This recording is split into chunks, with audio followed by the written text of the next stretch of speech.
Good morning, and at this time, will sergeants please start their recordings?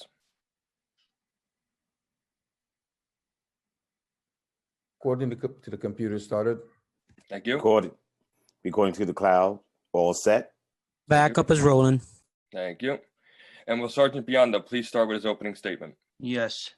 Thank you. Good morning, everyone, and welcome to today's remote New York City Council hearing on the Committee on General Welfare.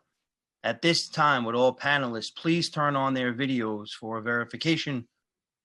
Once again, if all panelists could please turn on their video for verification.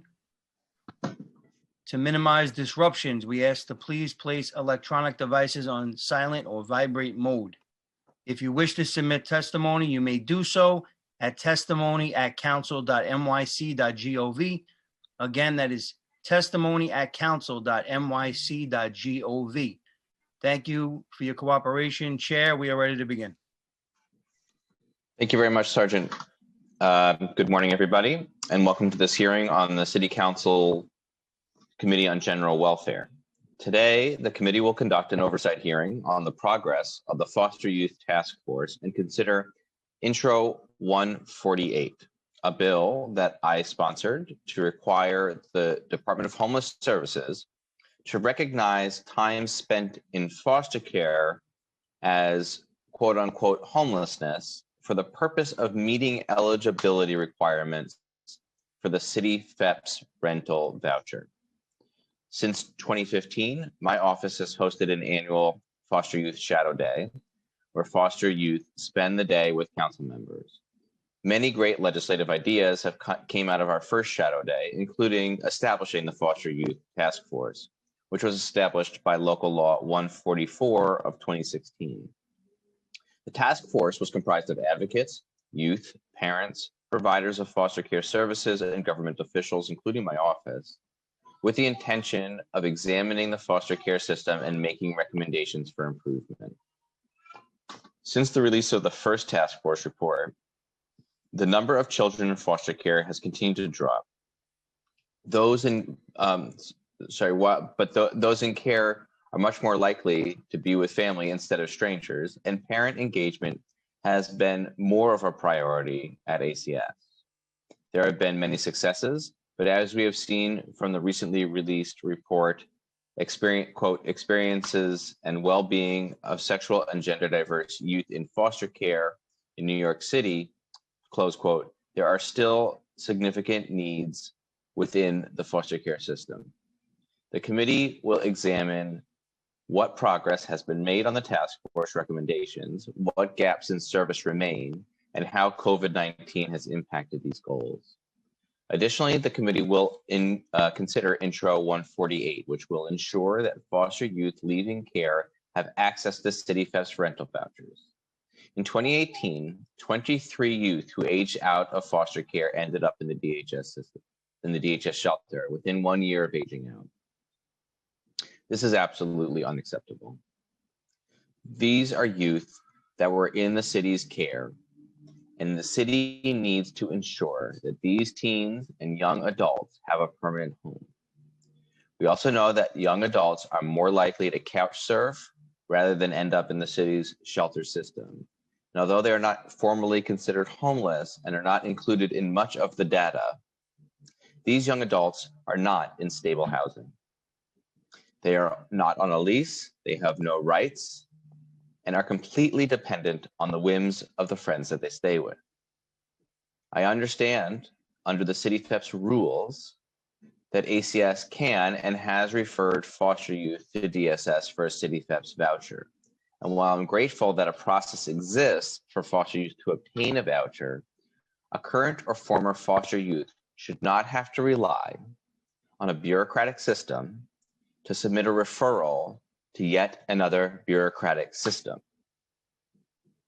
We need to ensure that the young adults leaving the ACS system have the autonomy to apply for a voucher themselves, to look for an apartment themselves, and to control their own destiny.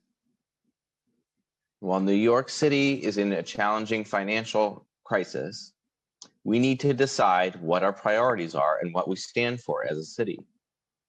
In December 2019, ACS launched the Fair Futures Initiative, aimed at enhancing and improving outcomes for foster care youth ages 11 to 21 in the areas of education, employment, housing, and permanency.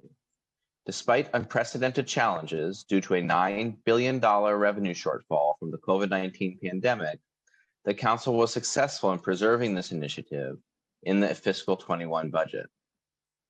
I appreciate the efforts by my colleagues to join in the fight to maintain this funding, and am hopeful that we can continue to weave a more robust social safety net, especially during difficult times.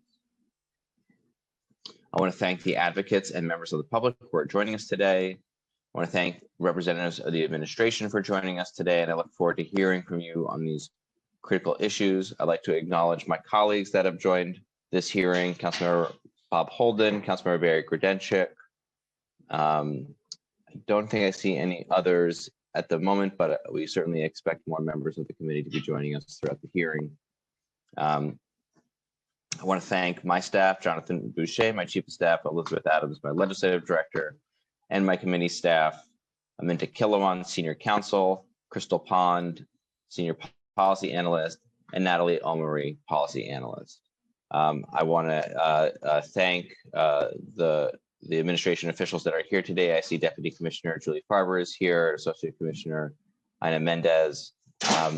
I look forward to hearing Assistant Commissioner Raymond Singleton, Yuri Pawluk, Deputy Commissioner Michael Moiseyev, and I'm not sure if we have any others, but I look forward to hearing from all of you this morning. And with that, I will turn it over to, we've also been joined by Councilmember Keith Powers as well. And I see Aaron Drinkwater, Deputy Commissioner at DSS, and Stephanie Gendel at ACS as well here. Now I'll turn it back over to Council of the Committee to introduce the administration.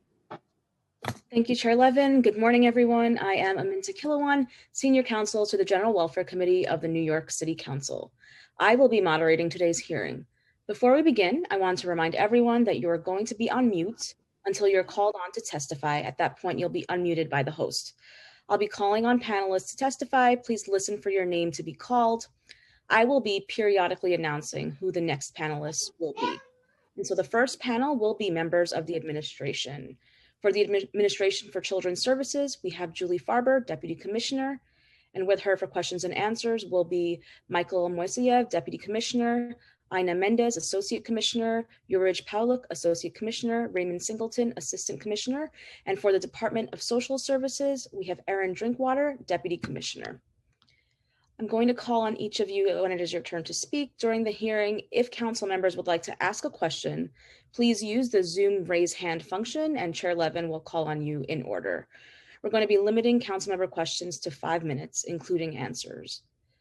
I'm now going to call on members of the administration to testify. Before I do so, I'm going to deliver the oath to each member of the administration. So one at a time, I'll call your name and deliver the oath to you. And we'll begin with Deputy Commissioner Julie Farber. Do you affirm to tell the truth, the whole truth, and nothing but the truth before this committee and to respond honestly to council member questions? I do. Thank you, Deputy Commissioner. And now Michael Moiseyev. Do you affirm to tell the truth, the whole truth, and nothing but the truth before this committee and respond honestly to council member questions? I do. Thank you, Deputy Commissioner. Now I'll call on Ina Mendez. Do you affirm to tell the truth, the whole truth, and nothing but the truth before this committee and to respond honestly to council member questions? I do. Thank you, Associate Commissioner. And now I will call on Yurij Pawluk. Do you affirm to tell the truth, the whole truth, and nothing but the truth before this committee and to respond honestly to council member questions? Yes, I do. Thank you, Associate Commissioner. Now I'll call on Raymond Singleton. Do you affirm to tell the truth, the whole truth, and nothing but the truth before this committee and to respond honestly to council member questions?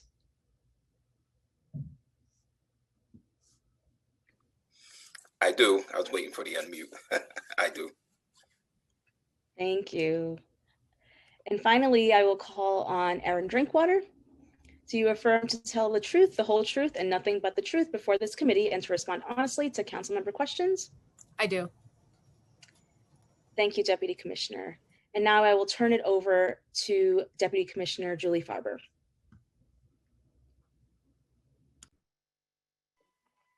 Thank you very much. Before I start my testimony today, I want to recognize the passing of Mayor David Dinkins, and we at ACS send our condolences to his family and friends and all New Yorkers in recognition of his commitment to our city.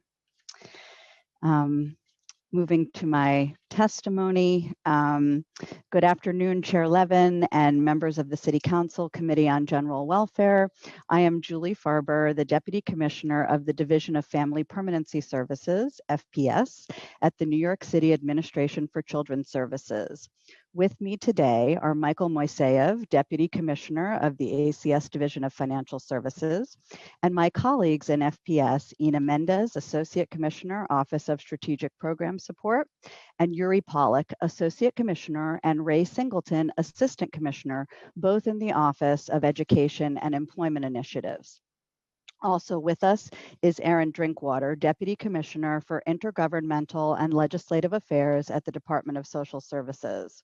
We are extremely pleased to be here to reflect on the important and very successful work of the Interagency Foster Care Task Force and to talk about ACS's efforts to strengthen our foster care system going forward. I first want to thank Council Member and General Welfare Chair Stephen Levin for authoring the bill that created the task force. And not only did Council Member Levin author the bill, but he participated in every single task force meeting and every single subcommittee meeting of which he was a member. And we're inspired by his dedication and commitment to children and families in the foster care system. The Interagency Task Force was created following the enactment of Local Law 144 of 2016, which was signed into law by Mayor de Blasio on November 6, 2016.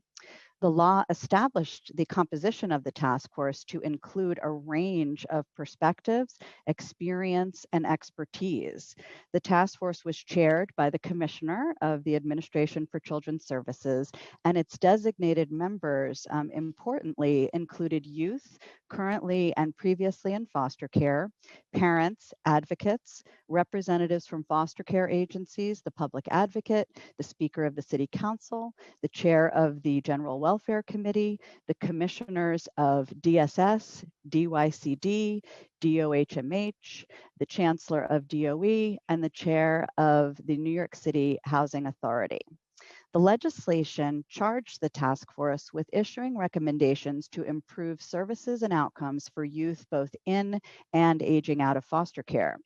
In addition to issuing a report on the recommendations, the task force was required to produce 2 follow-up reports on the implementation of the recommendations, at which time the law sunset.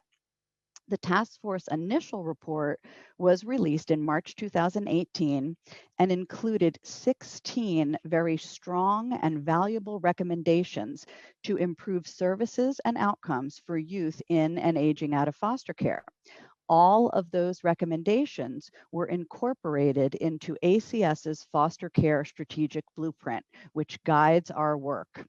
ACS issued the 1-year progress report from the task force in March 2019, and we issued the final 2-year progress report in March of this year, March 2020. Our sister agencies in city government, parents, youth, advocates, and provider agencies have truly been incredible partners with ACS in implementing the recommendations. I am extremely grateful for the shared expertise and collaboration that has really been instrumental in moving this work forward.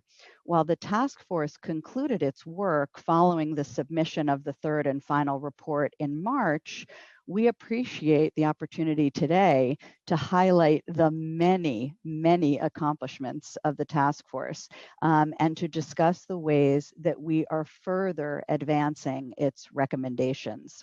So specifically today, I'm going to focus on the progress that we've made in all three domains that the task force covered. The first is improving permanency outcomes. The second is improving health, mental health, and education services for children in foster care. And the third is improving prospects for young adults who are leaving the foster care system. As you will hear, we have continued to focus our efforts on ensuring that children and youth in foster care and their families have what they need to flourish, even as we continue to adapt our work to address health and safety throughout the COVID-19 pandemic. I'm going to first speak to our critically important work around improving permanency outcomes. Permanency is a top priority, and the task force made several recommendations designed to reduce the time that children spend in foster care.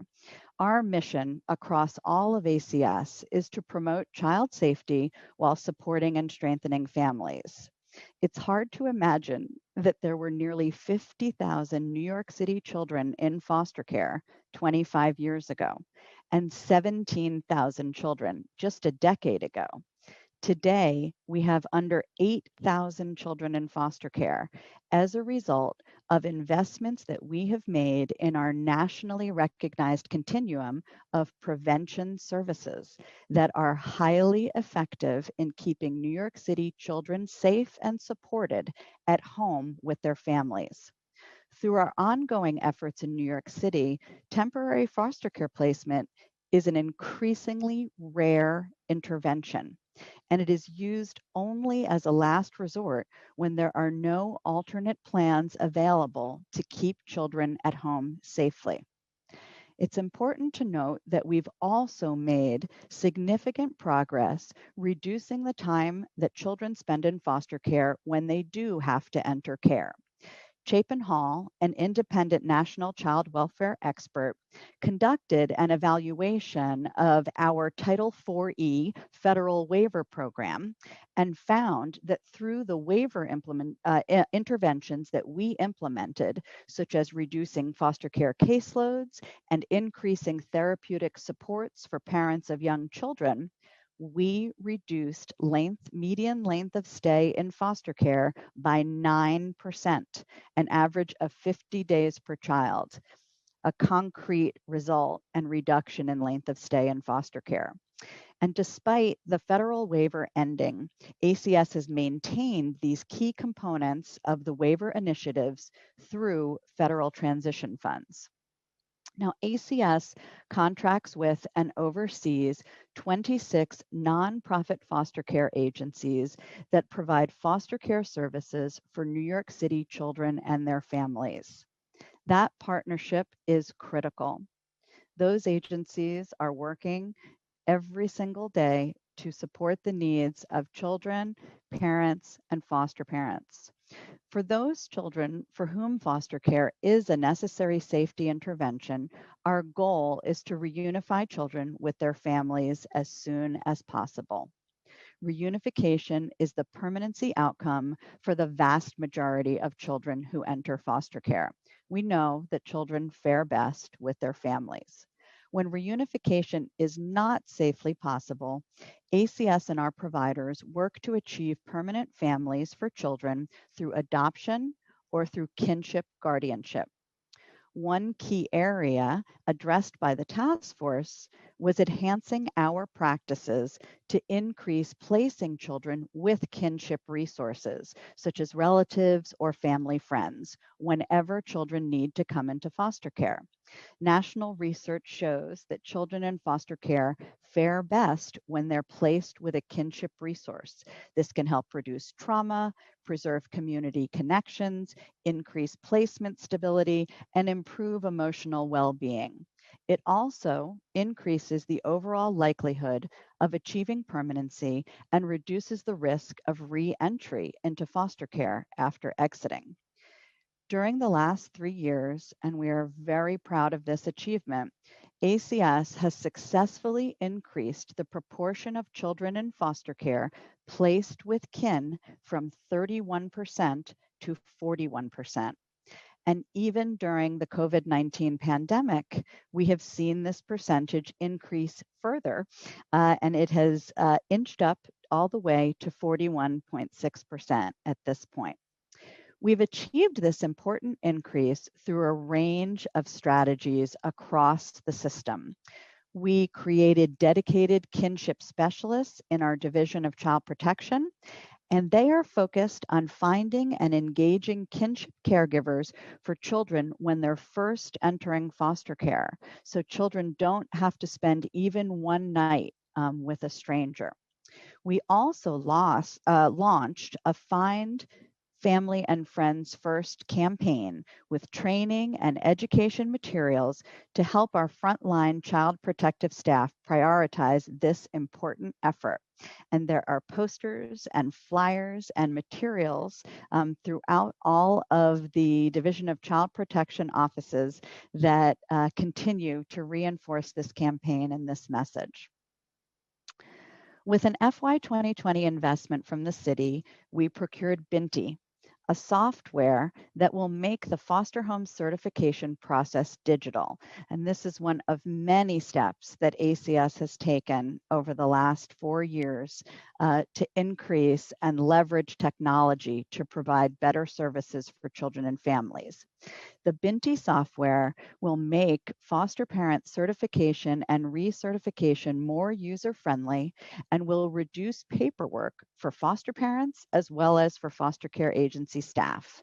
Binti has been working with our foster care providers to customize the forms and the workflows for each agency, and we're implementing a phased pilot starting with 9 agencies this winter.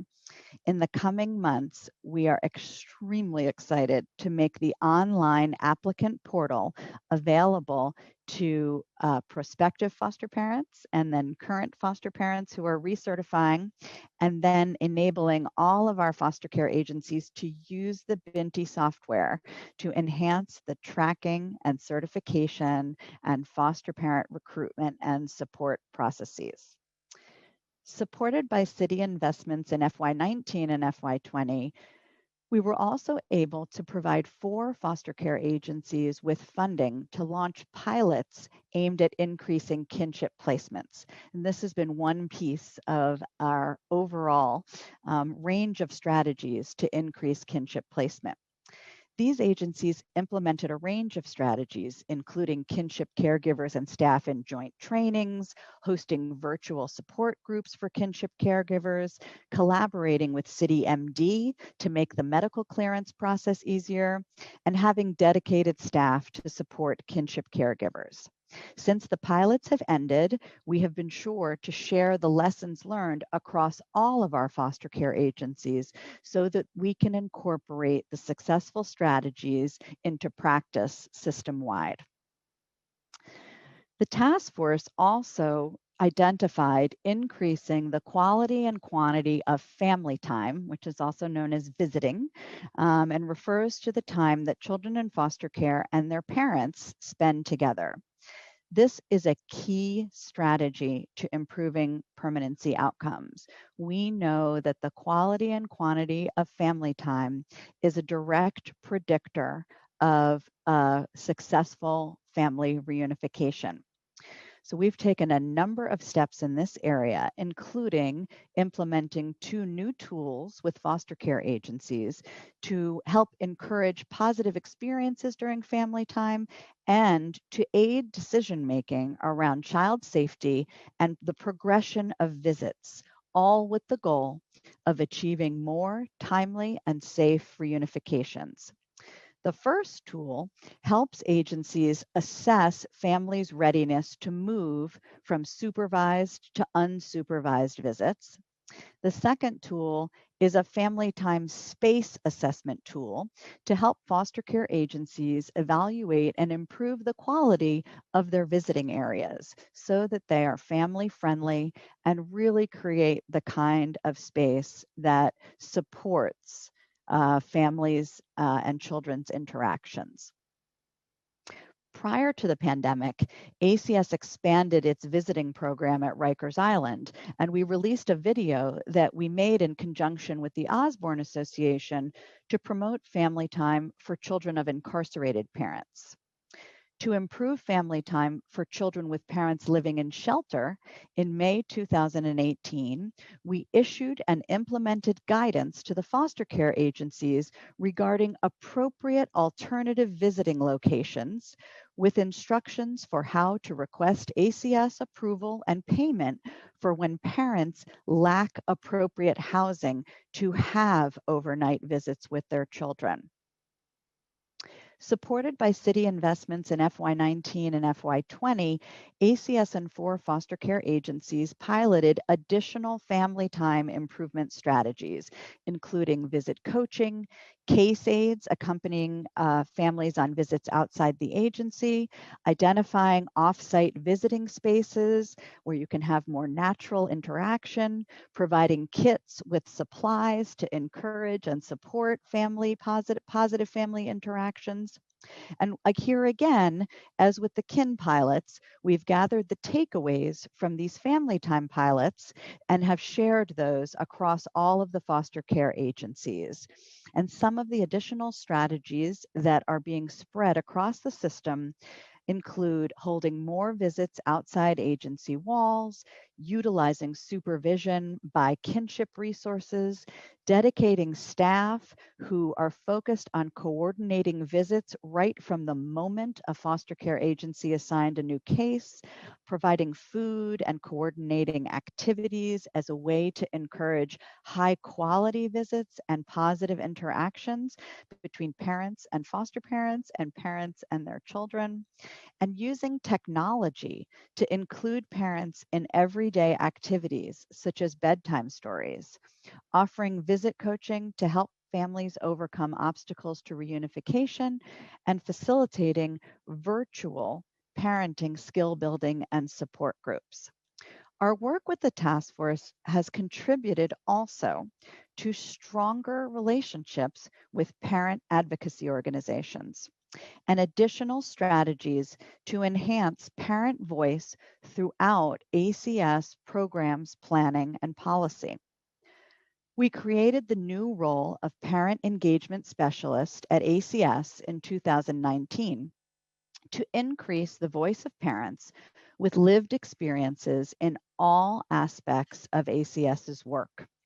Our Parent Engagement Specialist, Sabra Jackson, supports the Parent Advisory Council, otherwise known as the PAC, which regularly meets, shares recommendations, and engages in difficult and challenging conversations with ACS leadership, including Commissioner Hansel, myself, and others, to hold us accountable and to strengthen our work with families. We also have collaborated with RISE, the parent advocacy organization, to develop tools and resources to support quality family time and to create a training curriculum for foster care agencies to focus on strengthening relationships between parents and foster parents. This helps all of the adults in a child's life work together to provide a safe and stable environment and move more quickly towards permanency. Parents with lived experience in the child welfare system have been generous and forthright in sharing their stories with ACS and calling us to action to continually improve our support for other parents. And we are truly grateful for their leadership. With input from parents, parent advocates, legal advocates, and other key stakeholders, ACS is currently updating 2 documents. The first is the Parent's Guide to Child Protective Services, and the second is the Handbook for Parents with Children in Foster Care. While the finalization of these documents was temporarily delayed, we will soon be sharing the documents with the PAC, the Parent Advisory Council, for their feedback, and we plan to finalize and issue these documents as soon as possible. We remain committed to ensuring that parents receive relevant and informative materials to help them understand what to expect during an investigation and when a child is placed in foster care, and the ways to access more help and support and advocacy throughout their involvement with ACS or foster care. The task force permanency initiatives are incorporated into the ongoing priorities that we at ACS are aggressively implementing through our foster care strategic blueprint. Through our Home Away from Home initiative, we remain focused on efforts to increase kinship placement, foster home recruitment, and supports for foster parents. We are continuing our focus on kinship care, and we have implemented a range of strategies that successfully increased new foster parent recruitment by 50% from FY17 to FY19. We achieved this by focusing on strategies that leverage current foster parents as credible messengers to recruit other foster parents.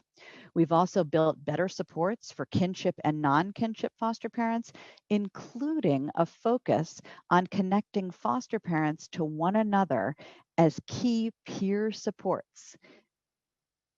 ACS continues to provide data and intensive technical assistance to the foster care agencies to help them analyze and enhance their business processes and to implement best practices to improve kinship placement as well as foster parent recruitment and support. Parent voice remains at the forefront of our activities, and we recently announced an extremely exciting and very important new parent advocate initiative called Parents Supporting Parents. The purpose of this initiative is to improve reunification and race equity outcomes. In the initial pilot, 2 foster care agencies, Graham and Rising Ground, will be staffed with 9 parent advocates who have lived experience, personal experience of their own with the child welfare system. And they will receive intensive training and support and technical assistance from RISE. They will become central members of the case planning team, the foster care case planning team at those 2 agencies, and they will be working with parents to help achieve reunification. These parent advocates will be crucial allies to empower parents and help dismantle bias in the foster care system by bringing their lived experience to strengthen parent self-advocacy and voice within the process, and also helping ACS and our foster care provider agency partners shift organizational culture to more authentic parent engagement approaches. We raised funds from major national and local foundations to launch this pilot, and we hope that it will lay the groundwork for full implementation, which would mean having a parent advocate assigned to every parent with a goal of reunification across the foster care system. Now I'd like to switch gears and turn to the second area of focus for the task force, which was around improving health, mental health, and education services for children in foster care. 7 of the task force recommendations were designed to improve the well-being and educational attainment of children while in care.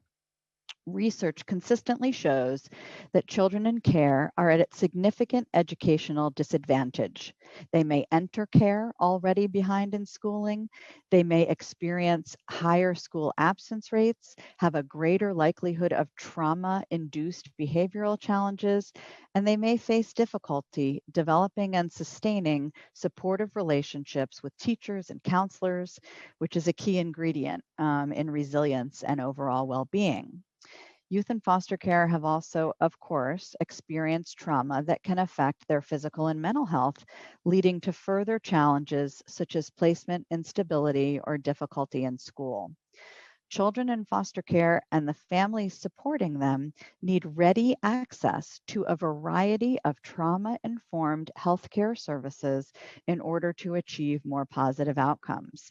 ACS and our partners have implemented the task force's recommendations in this area, focusing on core educational, health, and mental health needs of youth in care, and resulting in an enhanced array of services and as well as coordination among service providers and our sister agencies to benefit young people in foster care. Thanks to these coordinated efforts among child welfare and other nonprofit agencies, foundations, advocates, and inspirational young people who comprise the Fair Futures Coalition, and with dedicated support from Chair Levin to urge the city's investments, we successfully launched Fair Futures, a combination of 2 task force recommendations to improve education, employment, housing, and permanency outcomes for youth in foster care by providing youth with coaches, tutors, and other supports. I want to specifically acknowledge, and I know she's on here to testify, Erica Francois and the Fair Futures Youth Board, who have done absolutely tremendous work to promote the importance of these services and to share with all of us the significance and importance of these services to their experience in foster care and to the young people coming up behind them. And so I just want to say kudos to Erica and the Fair Futures Youth Board. New York City is the first jurisdiction in the nation to implement an initiative for youth in foster care of this breadth and scale, which provides dedicated coaches, tutors, education specialists, employment specialists, housing specialists who work with youth in foster care ages 11 to 21 to help them achieve their academic and career goals. The initiative started as a 7-month pilot in FY20. And for FY21, ACS received a $2.7 million investment at budget adoption. With state matching funds, as well as one-time additional revenue in the ACS budget, ACS has been able to provide $12 million in total to the foster care providers to continue Fair Futures this fiscal year. Through Fair Futures, our goal is to help youth prepare for major transitions, including the transitions between elementary school, middle school, and high school, as well as the transition from high school to college, vocational training, and/or a fulfilling career. Thousands of young people are receiving tutoring, coaching, educational advocacy, connections to employment, and more. Most importantly, through Fair Futures, we support young people in the achievement of the key milestones that put them on a path to success after they leave foster care to permanency or to independent living. We are thrilled to hear from young people who are finding the program beneficial as they receive support and build confidence and lifelong skills to become strong advocates for themselves and their needs. The task force identified educational outcomes as critical to the well-being and future success of children and youth in foster care. As recommended by the task force, the New York City DOE released comprehensive guidance on the rights of students in foster care. They created a website page on foster care and added it to its online resource hub. DOE also hired 100 community-based, school-based community coordinators to connect young people, including students in foster care, to a range of supportive services.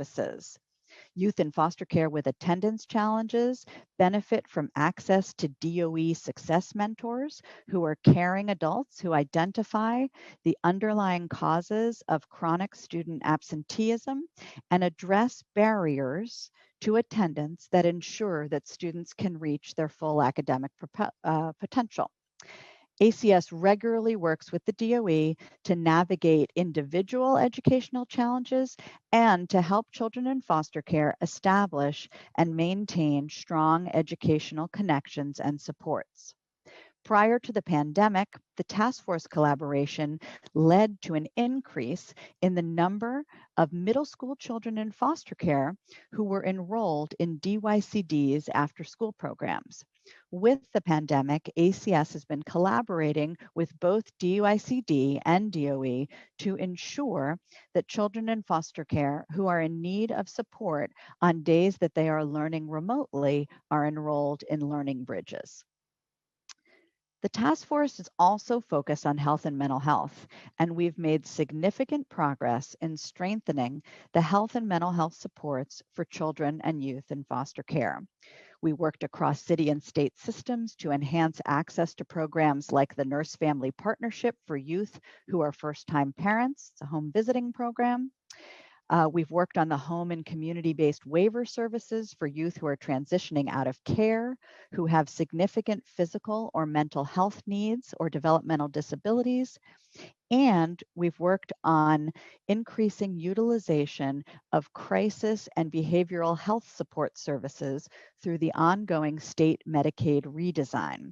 This refers to the CFTSS services, which stands for Children and Family Treatment Support Services, which is a new range of services available through Medicaid. We continue to collaborate our partners and refer youth in foster care to these important programs. Children and youth in foster care also continue to benefit from trauma-informed mental health supports that ACS originally implemented as part of our federal Title IV waiver. This includes our efforts to improve foster children's access to appropriate evidence-based mental health interventions and improving communication and collaborative treatment planning between child welfare and mental health services. We have also expanded the ABC program, Attachment and Biobehavioral Catch-up, which is an evidence-based intervention that helps new parents and foster parents practice nurturing, responsive caregiving behaviors that promote healthy development and improved attachment for infants and toddlers. One key area of progress that the task force has advanced and that we are very pleased to highlight and we know is of interest to the council is in accessing the New York State Office of Mental Health web-based application called PSYCHES, which stands for Psychiatric Services and Clinical Knowledge Enhancement System. This is an important system that provides Medicaid data regarding the health and behavioral diagnoses and treatments for Medicaid recipients, including children in foster care.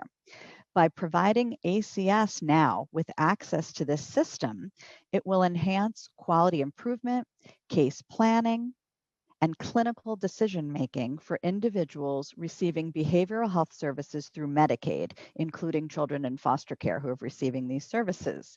After intensive coordination and a lot of work with state OMH and OCFS to ensure that all of the legal requirements pertaining to health information sharing and confidentiality are met, and that we had strong data privacy procedures in place, I am pleased to share that ACS now has access to individual child-level information from PSYCHES.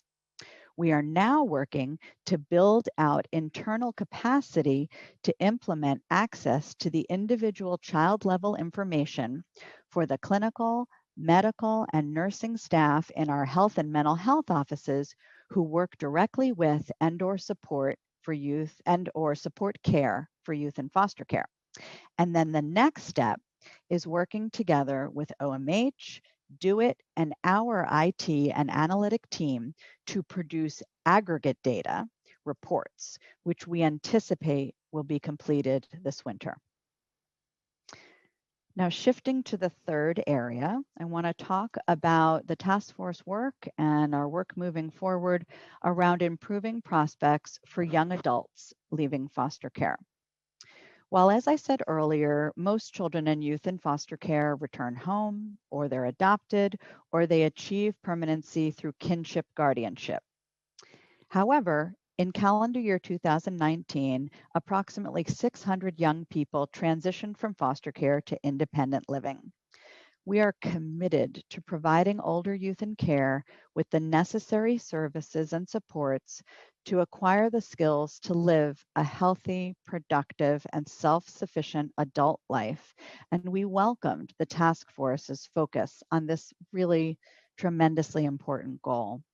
Housing stability for youth leaving care is a top priority for ACS, and it is one that the task force focused on and where substantial progress was made. I want to clarify that ACS does not and will not discharge any youth from foster care if they do not have a safe and stable living arrangement in place. This was the case prior to COVID, and it remains the case now. Even once a youth reaches the age of 21, which is the legal age limit for foster care reimbursement in New York State and nationally, ACS has an established procedure to provide continued care and support through city funds for foster youth and maintain them in their current foster care placement when needed. So in other words, young people do not exit care at 21 if they do not have stable housing. We keep them in their foster care placement, supported with city funds until we're able to identify stable housing for them. The task force made significant strides to increasing overall housing access for foster youth, with a work group focused on expanding access to key housing resources, and we achieved concrete progress in this area. And I'll run through a few of those. As I previously discussed, we're thrilled to launch Fair Futures, and that includes helping young people prepare for important life transitions, and it includes additional housing search supports. We also worked with our partners at NYCHA to ensure that all ACS referred youth are receiving the highest housing priority, which is known as the N0 priority, regardless of whether the youth resided in a foster home or residential facility within the 5 boroughs, a neighboring county, or was attending college outside of New York City. The task force also recommended city advocacy to increasing the housing assistance that is provided to foster youth and child welfare involved families at the state level. And ACS did join the advocacy effort that led to the enactment of a state law change regarding the child welfare housing subsidy. This legislative change makes it clear that the housing subsidy can be used in living arrangements where the beneficiary has roommates, as many youth and families do. So previously there wasn't clarity, and this legislation has now provided that clarity that this can be used in roommate situations.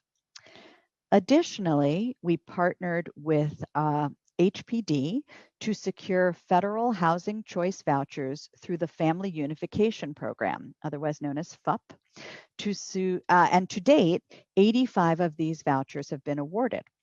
Through the city's 1515 Supportive Housing Initiative, ACS is also able to refer single youth and pregnant or parenting young adults to this critical supportive housing resource.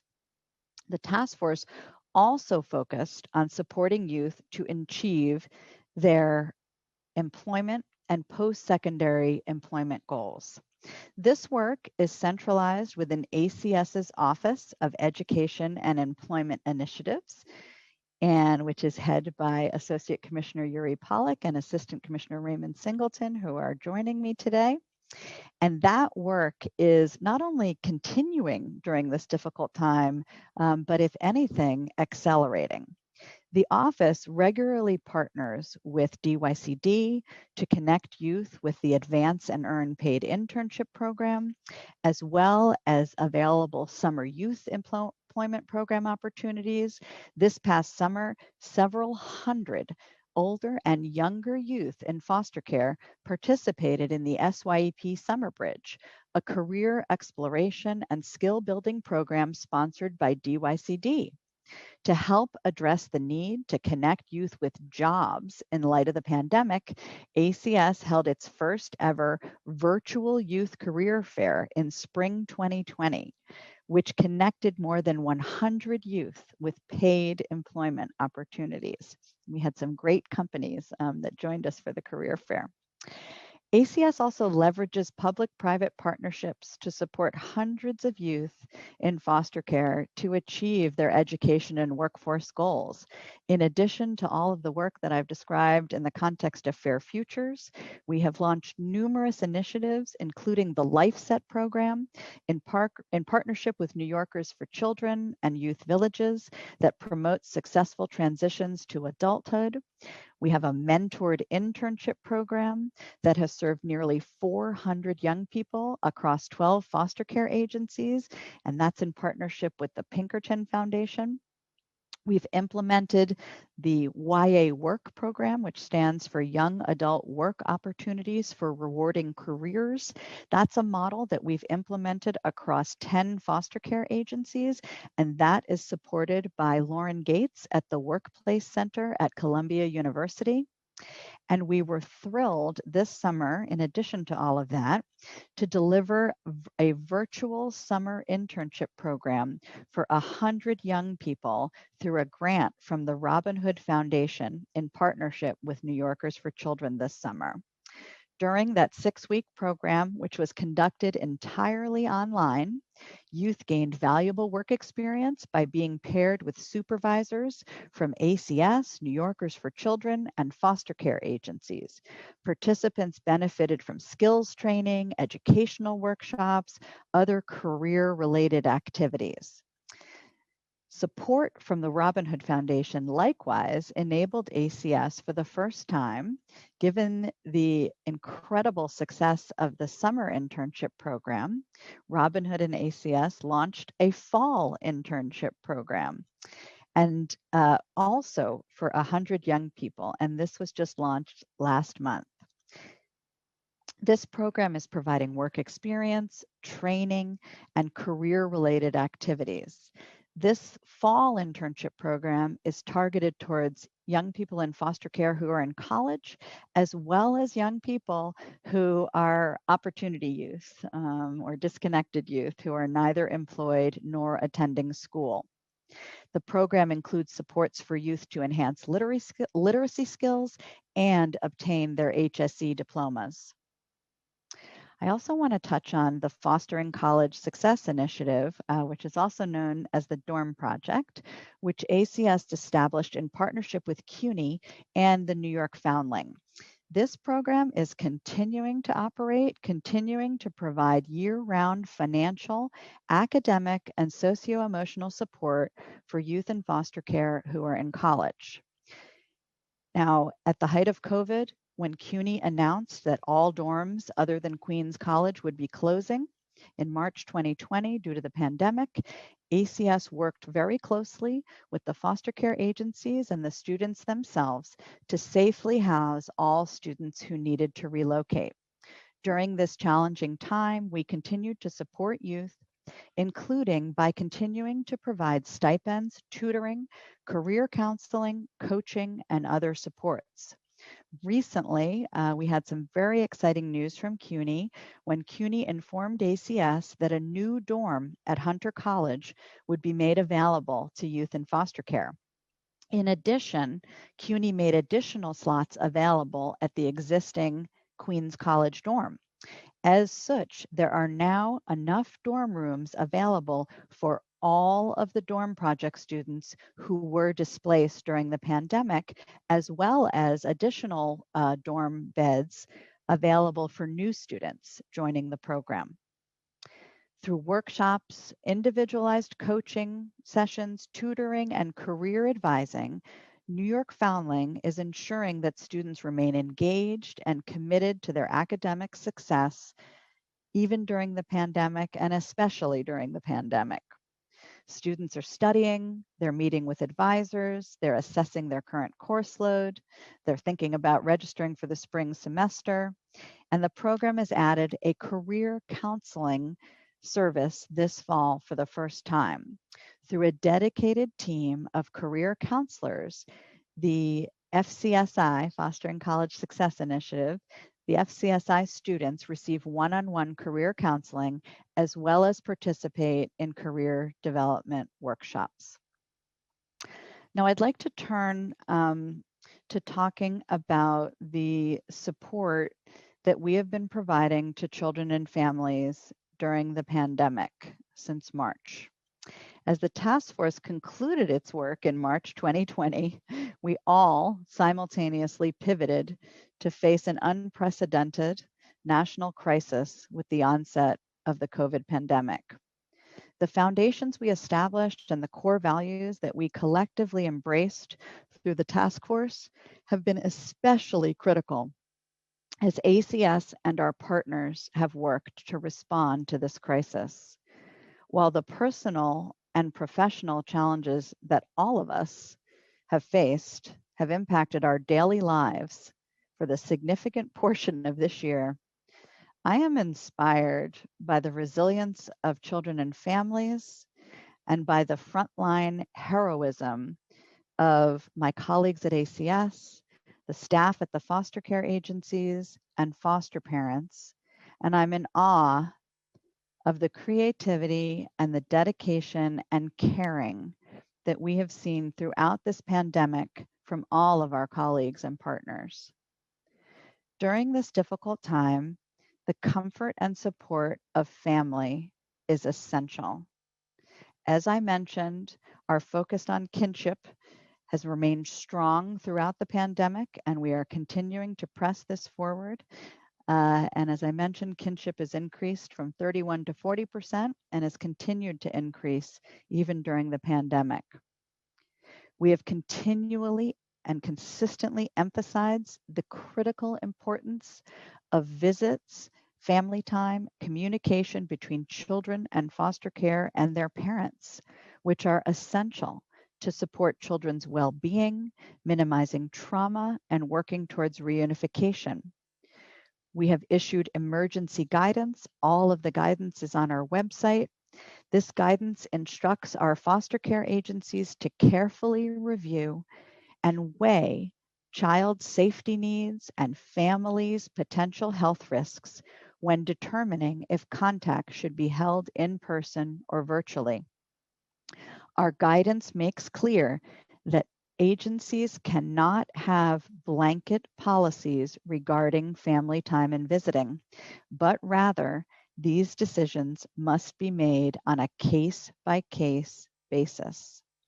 Our guidance specifically directs agencies and authorizes them to purchase technology for youth, families, and staff to support virtual visits if this is determined to be the best option for the family. And since the pandemic began, ACS has hosted several webinars with hundreds of foster care agency staff on how to best approach family time, whether it's in person or virtually. With the family court's limited operations during the pandemic, ACS has taken aggressive, proactive steps to safely progress cases toward reunification. Early on in the pandemic, we launched a review of the cases of almost 2,000 children in foster care with a goal of reunification. The purpose of those reviews was to determine if these cases could move forward either to increased visiting, trial discharge, or final discharge back to their families. In cases that could move forward, we worked with the parent's attorney and children's attorney where necessary to sign stipulations and submitted these agreements to the court for its approval. This process has helped to move reunification cases forward, even without the court holding hearings. Given the court's continued limited operations at this time, we are currently launching yet another round of reviews of reunification cases, and our Division of Family Court Legal Services, FCLS, continues to identify cases that could be resolved with agreements between the parties and then we submit these to the court for approval.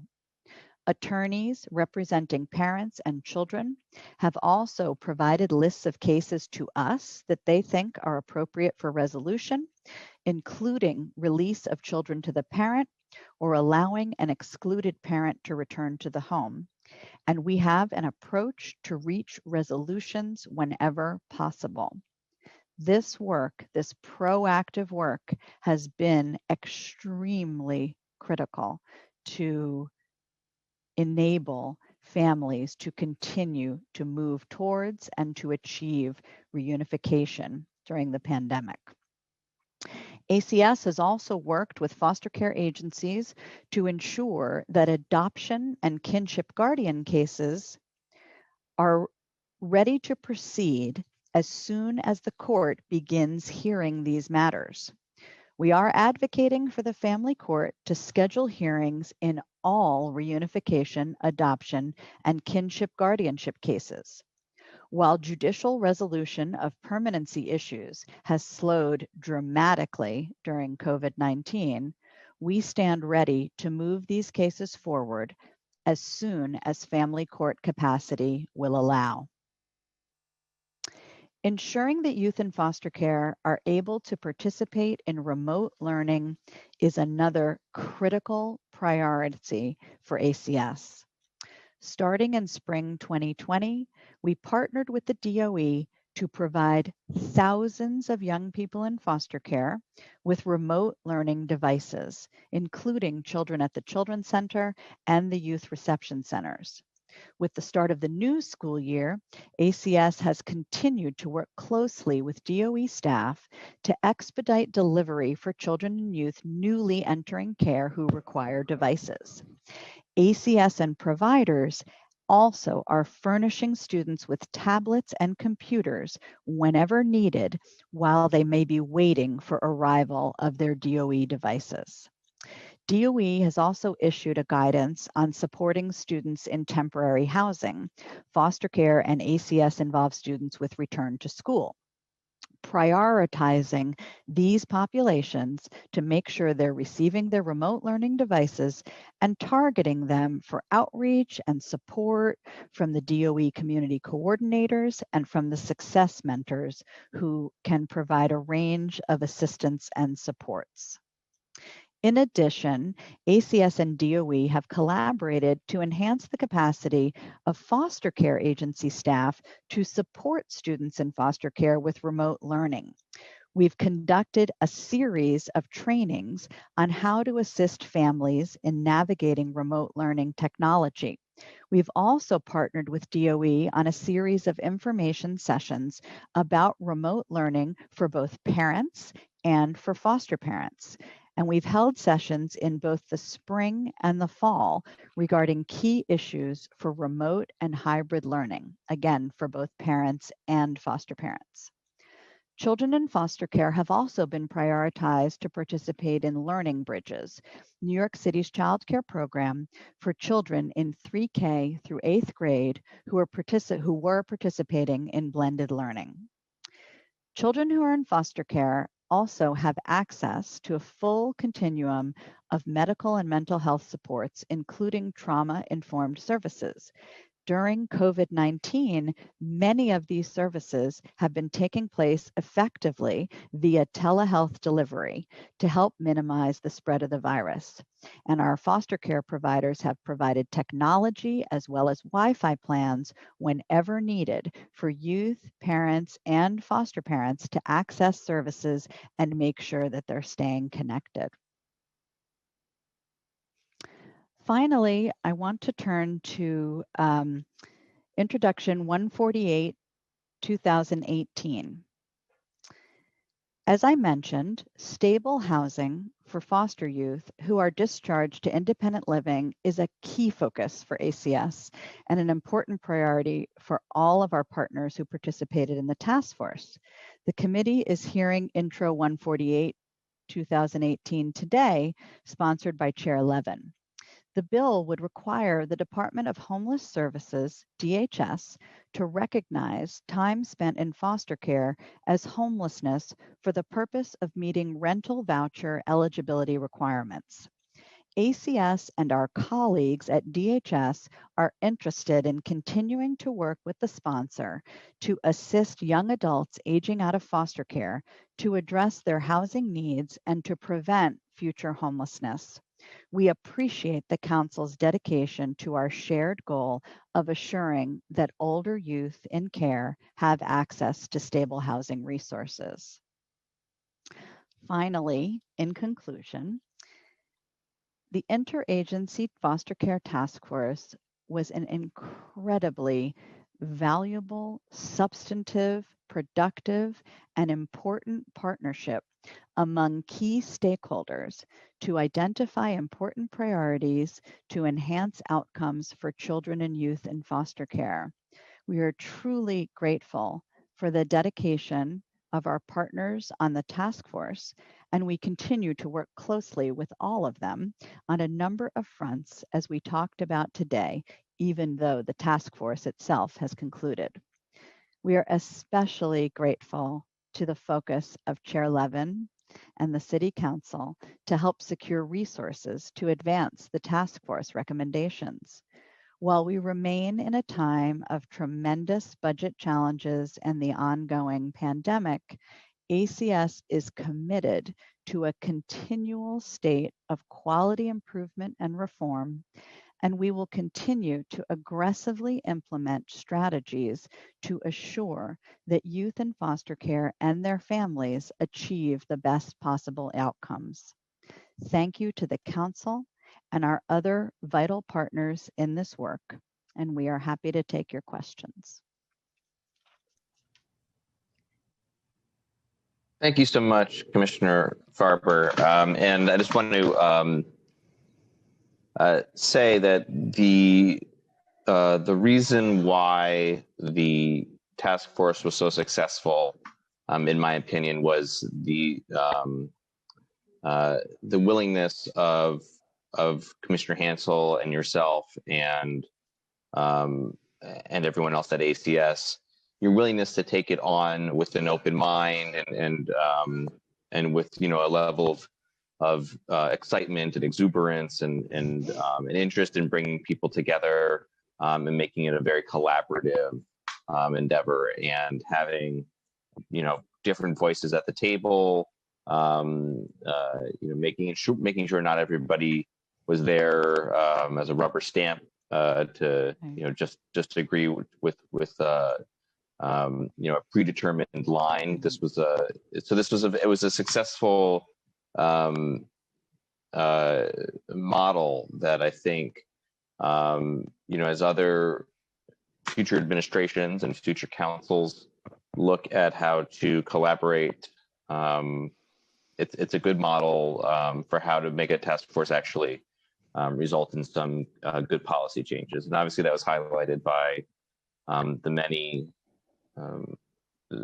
many new initiatives that you highlighted in your testimony that have kind of come out of this process. So I want to acknowledge all the work that you've done with your team. It's really pretty extraordinary. So, Thank you, Council Member. Thank you. you're welcome. There's still a lot of work to do, but Yes. it's good to see. I just want to also acknowledge other council members that have joined us: Councilmember Traeger, Councilmember Rosenthal, Councilmember Lander, Councilmember Gibson, and Councilmember Torres. While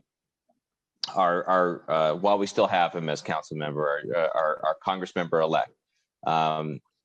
If Richie's still on the hearing, actually, if you have any federal issues that you want to address in the next Congress, I would suggest taking this opportunity because Richie's going to Washington. So we're all very excited for him. So actually, my first question, speaking of federal issues, the Title IV-E waiver, can you speak a little bit about how that factored into ACS's efforts over the last several years, and if there's with an incoming administration in Washington, are there opportunities? How does that work? The waiver, is that a discretionary action by an administration, or are there opportunities for additional funds that you could see on the horizon? And maybe speak a little bit about that that overall picture. Sure, and I'll speak a little bit about too, what we did programmatically in the waiver, and then I will turn to my colleague Michael Moiseev, who can speak to the sort of financial components of it. But essentially, the waiver ran for about 5 years, and we, through the waiver, lowered caseloads. Foster care caseloads had been, from 18 to 22, and we lowered them to 10 to 12. So it was very significant lowering of caseloads. And then we implemented a couple of evidence-based models, which I referenced in my testimony: attachment biobehavioral catch-up and partnering for success, which was focused around essentially improving mental health services and access and coordination, and improving trauma and attachment for young children. And as I mentioned, that initiative was highly successful in reducing length of stay and improving certain child well-being outcomes. So the 4E waiver ended, and then there has been federal transition money that is currently funding the work. And so I'll turn to my colleague Michael Moiseev, who can add a little bit to that.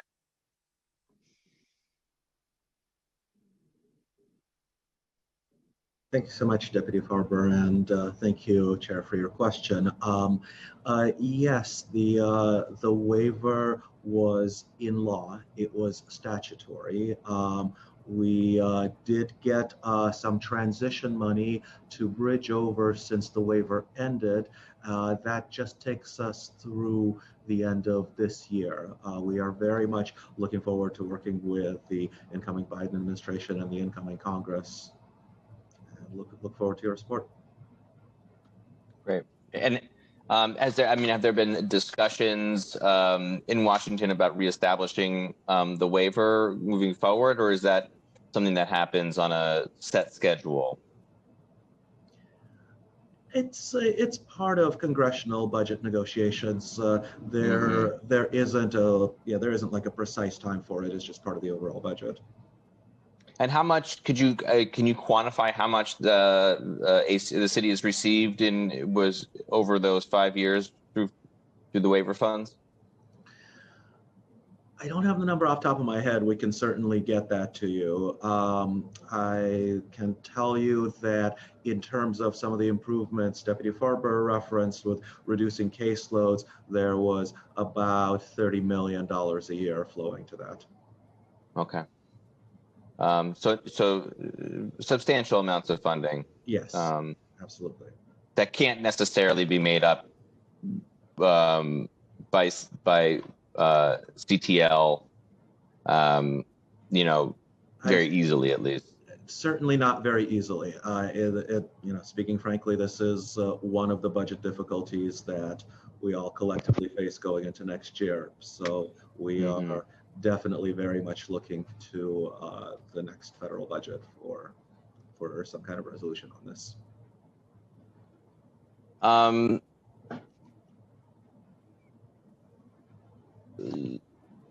I might jump around a little bit, but I'd like to start with the housing issues. Just as it pertains to the bill, how has first off, how many referrals has ACS made to DSS for CityFEP's the CityFEP's program? The reason I ask is that in this we initially introduced this bill in 2018 and held off from passing the bill because the city FEPS rules process was underway and the rules allowed for these referrals from other agencies. So that would also include RHY, referrals from DYCD as well. And we want to make sure that young people are having access to the program. So if you could speak to that a little bit, how many have been referred, how many referrals actually ended up with somebody getting an apartment, that kind of thing. Thank you for that question, Council Member. As you know, helping youth secure safe and stable housing when they leave foster care is a critical priority for ACS, a critical priority for the task force. I do want to reiterate that ACS does not discharge any youth to homelessness. We keep young people in care with us until they have stable housing. We have young people that are going to NYCHA. We have young people that are going to supportive housing. We have young people that are going to FUP vouchers. And I'm very pleased to share that even during the pandemic, that has not slowed down at all.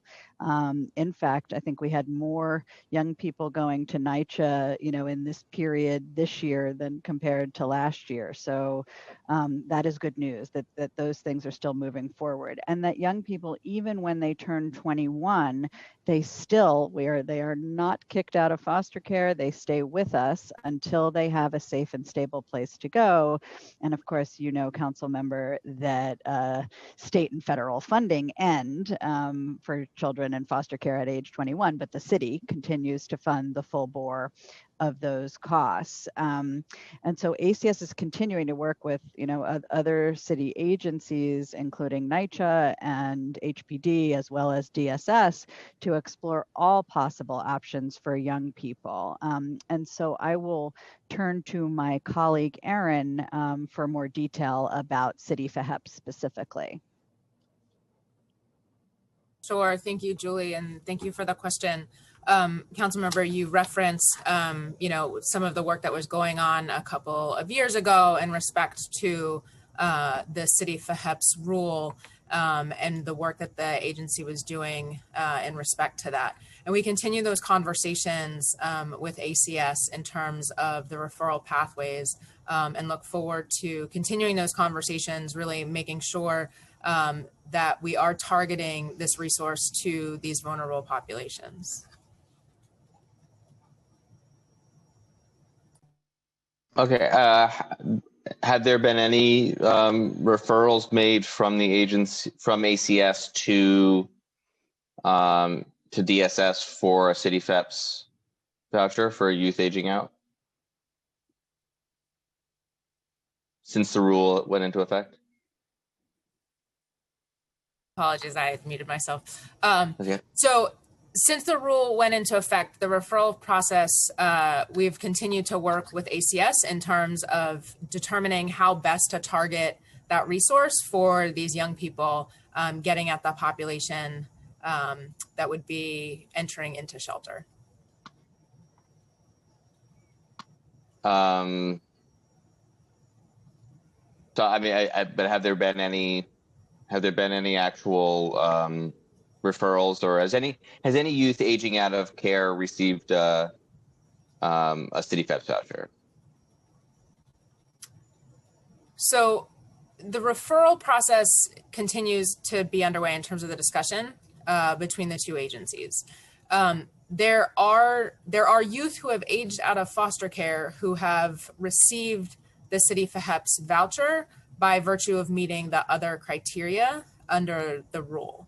I'd have to Which get other back to criteria you. would that be? So the 200% of poverty, the 90-day requirement. The 90-day requirement of being in shelter. That's correct. Okay. So just to be clear, so if a youth aging out of care has received a City FEPS voucher, which we can't necessarily confirm whether any youth that's aging out of care has received a City FEPS voucher, they would have had to have been in shelter for 90 days. That's correct. Okay. I mean, obviously, the purpose of this proposed legislation is to make sure that youth don't ever go into shelter in the first place. And we have, as I said in my opening statement, in 2018, 23 youth who aged out of foster care ended up in a DHS shelter within 1 year of aging out. That's in calendar year 2018. And then obviously there are others that are not ending up in DHS shelter, but are that are couch surfing or other types of unstable housing. We all know, different types of unsafe living arrangements. Sex for shelter and really unacceptable and terribly unfair to these youth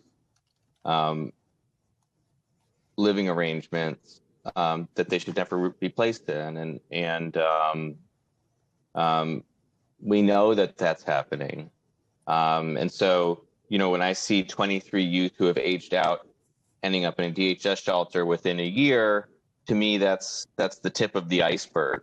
There's a lot that I'm not seeing there. I'm seeing what we're catching in reportable data, but we're not seeing the rest of that iceberg that's underwater. So I'm just to be clear, I mean, we went through a process. I testified at the rulemaking hearing on this issue. I did not proceed with this legislation because the city said that they would be addressing this through the rule. If we're seeing that, there are still youth that are ending up in shelter within a year of aging out, and B, not a single youth aging out has been able to obtain a City Fest voucher without first going into shelter for 90 days. I just don't see any other option but to legislate this, because again, we talked about this a couple of years ago, and I feel like I received some assurance that this would happen, that agency referrals would happen, I appreciate that the city keeps you paying for youth in care beyond age 21, is not discharging anybody into the shelter. Obviously, that's good, but within a year, that's not that's not okay, and we have some responsibility there. Again, not even really factoring in the unstably housed situations. Commissioner Farber, do we have a sense of how many young people are discharged from care and within a year end up in one of those unstable living arrangements, couch surfing, things like that? Are we able to track it? I don't think we have the data that way. We have the local law 145 data that we produce for you, which indicates, a good number of young people going to NYCHA, a good number of young people going to supportive housing, a proportion of young people who are turning 21 but staying in care, staying with us. We have a proportion of young people who are in college room and board, which is a good thing. And then a proportion of young people who are with family and friends when they exit. Right. I mean, family and friends is such a vague category. That's, I guess, certainly concerned about, who are these friends? I think that would be a question of, what does that mean, friends?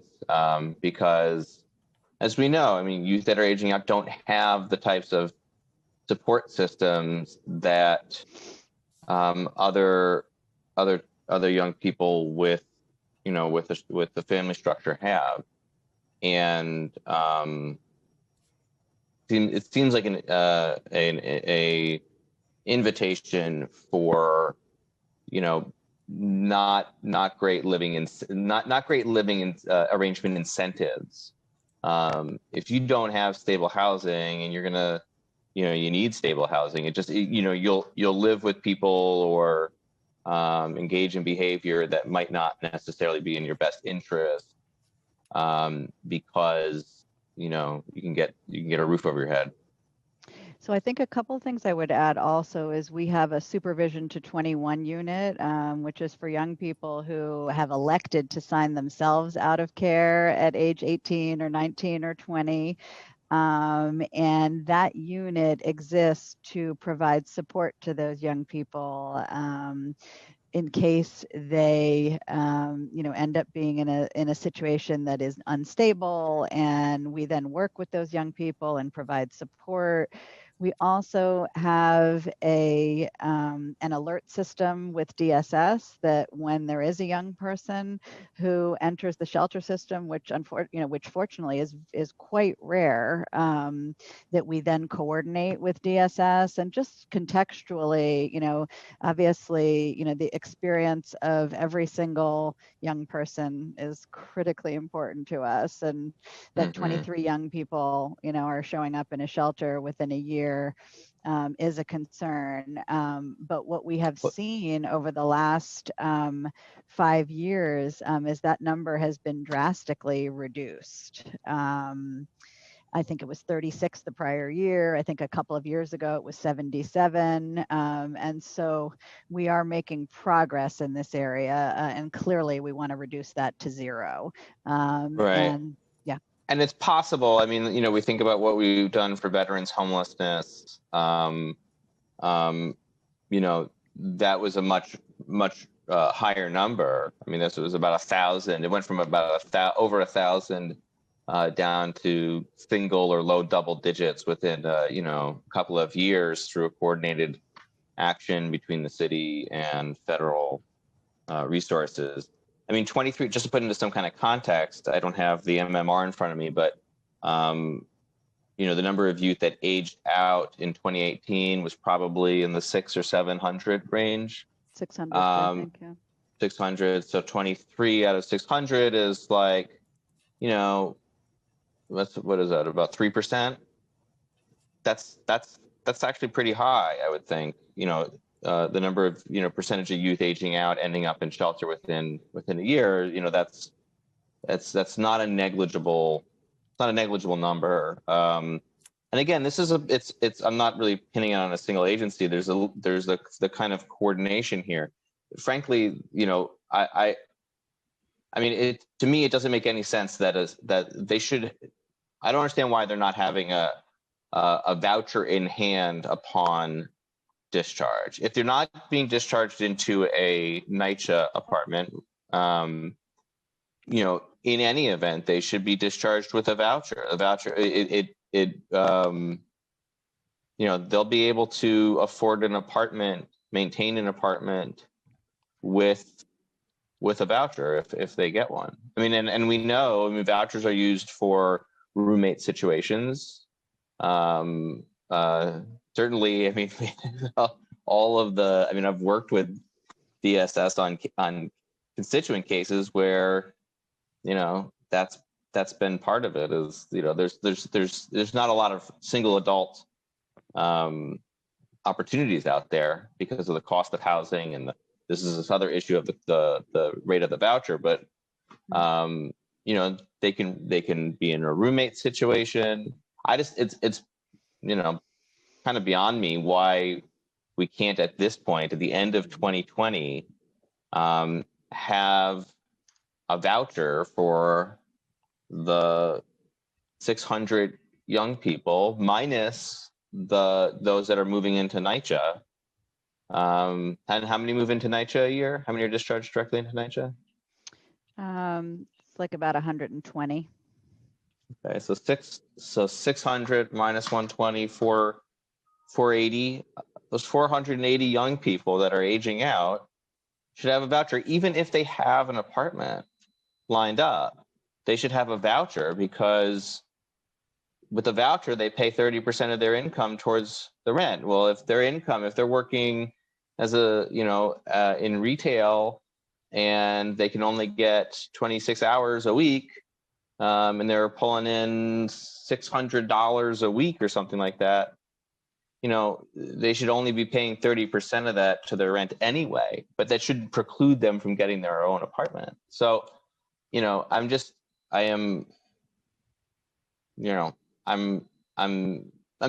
very disappointed that we aren't, the answer to my question wasn't, yeah, we have 400 kids or 350 kids leaving the foster care system with a voucher every year. That's what I would have hoped the response would have been. So, and then just really quickly, how many, just as we're kind of talking about it, how many young people out of the RHY system have received a City FEPS voucher, or how many are receiving a City FEPS voucher a year? I will have to get back to you on that. I don't have that data with me today. Okay. Something we can certainly follow up with after the hearing. Okay. Because if I can, I'll have to look at the, just kind of jurisdictionally within our committees, but I'm looking to add in, I don't want to pit RHY youth from, against foster youth. So, I'm just going to combine, if I can, I'm just going to combine them into one bill and make sure that, every young person in their DYCD system, automatically has a right to a voucher. Okay, with that, I'm going to turn it over to my colleagues if they have questions.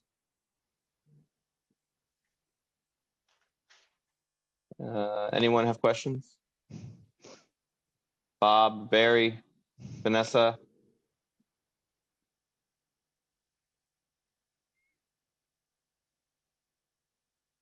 Seeing none. Anyone for questions? Okay. Maybe they will in a little bit. Brad, Bob, got questions?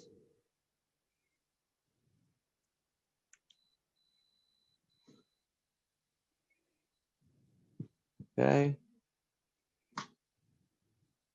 Hey, Bob's got a baby too. What? I want to see a baby. Look at Councilmember Holden. There's a baby. Oh. Is this a grandkid, Bob? Oh my God. Are you babysitting? Yes. You're like me. I'm babysitting like you. Yes, I'm taking your lead. Very cute. Who is this, by the way? I'm sorry? Who is this young person that we're seeing on the screen? Granddaughter Caroline. 15 Caroline. months. 15 months. Oh boy. There you go. See? Okay. So I'll get back. Thank you. Welcome, Caroline. Thank you for joining us. You're welcome. Thank you. All right. Thanks, folks. Thanks. Commissioner, I want to ask about the dorm project. Maybe a year ago or a year and change ago, we heard some concerns about the dorm project discontinuing in Staten Island. Has that been resumed, or can you speak a little bit about what's happened in Staten Island? So yeah, the dorm project did discontinue in Staten Island, and we focused on the program at Queens College and City College, and John Jay. Now, of course, that has changed since COVID, since those dorms were closed. And so now the actual dorms that are operating are still the Queens College dorm, as well as the Hunter College dorm that I just mentioned. But what I'd also like to point out is that we have made, I think, a positive adjustment to the program in that students at CUNY are eligible now to receive support from New York Foundling in terms of tutoring and college success coaching. All of those supports are available whether you're living in a dorm room or not. And so the living in the dorm is not sort of the central requirement. Now those support services are being provided both to young people who are in dorms and are not. So that's a positive, positive development. I'm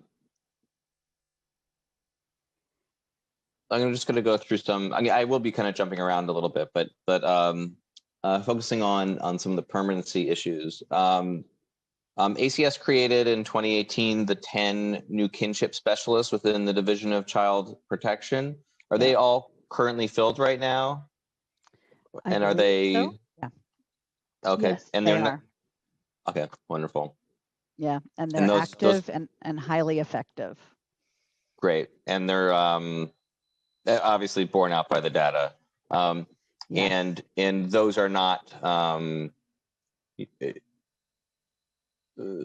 at risk in terms of we're looking ahead at having some belt tightening in the next few months through a November plan and a preliminary budget.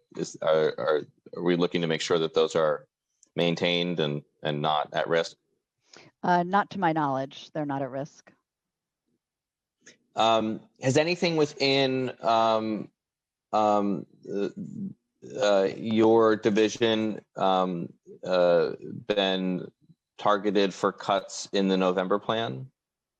So I will defer that question to my colleague, Michael Moiseyev, who I know is prepared to address that. Okay. So nothing specific to the division.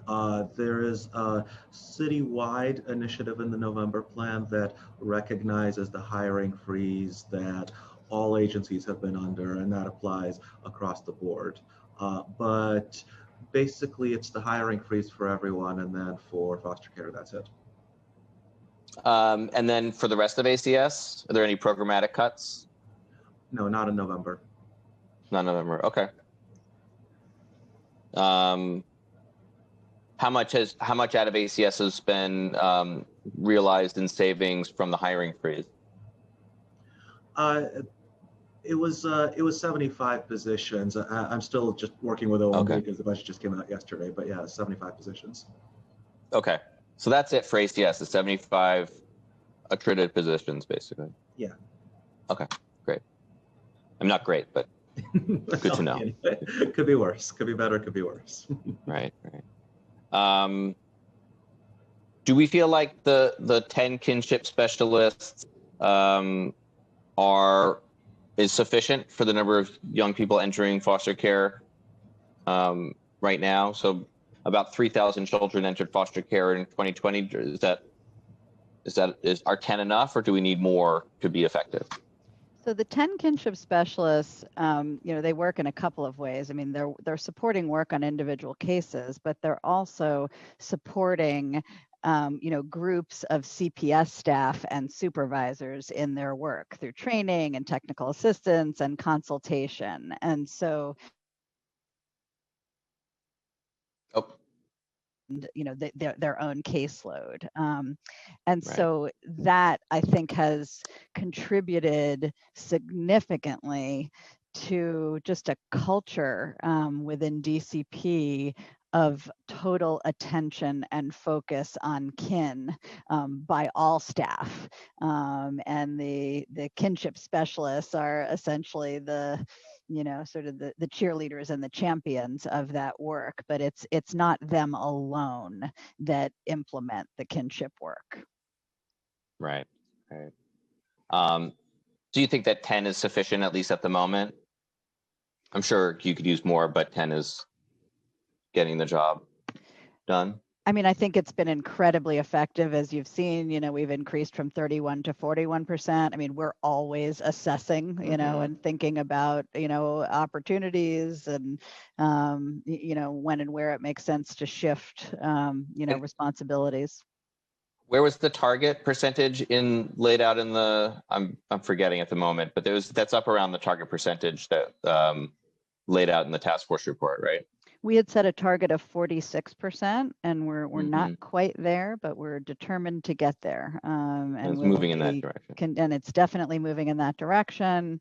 And we're doubling down and doing additional analyses and looking at sort of what are the targeted strategies both across the DCP offices as well as across the foster care agencies to continue that trajectory. Great. Can you speak a little bit more about the Parent Advisory Council and how often you're meeting? Have any recommendations or initiatives come out of that engagement? Do you feel, I mean, you mentioned that it's sometimes tough conversations. Are the conversations tough enough? Do we feel like there's enough of a voice for parents in that through that setting? Yeah, thank you for that question. And it's incredibly important work that we're diving in very deeply, which I think is a really good thing. And Sabre Jackson leads a group of about 20 parent advocates who are strong, thoughtful, strategic, fierce, informed advocates. And they are focusing on things, sort of large and small, and sometimes even small is not really small. They have worked, one of the concrete accomplishments is they worked to adjust a form that gets submitted to court that describes parents' participation, and I think it's a summary form from family team conferences that needed an expanded section on family strengths, and they advocated to DCP and FCLS to update the form and reflect that, and that change was made, and the form was changed, and it was rolled out in August. So that's one example. Members of the Parent Advisory Council have been involved in training parent advocates recently under the new prevention contracts, that were issued under the RFP under my colleague, Deputy Commissioner Jackie Martin. They've been involved in that. They have a number of subcommittees that are focused on conferencing, on the role of parent advocates, on the Children's Center, on education. The PAC meets at least monthly as a full PAC, and then there's many other committees. In addition, ACS has really invested significant resources in the PAC to support the PAC to really, be able to be staffed and supported. When you have a council, it needs staff resources. And so we have put staff resources to it. And we have also engaged in, speaking of your question about tough conversations, we are doing race, diversity, intersectionality facilitated conversations with Candida Brooks Harrison, who is an expert on facilitating conversations that are really around looking at racism, race, power dynamics, and ACS and the PAC have had a session together. The PAC is having sessions on this, and it really speaks to our commitment to to have these difficult and challenging conversations about the power dynamics that underlie the relationship, and then the substantive issues about which we're concerned and which PAC members are concerned and want to move forward.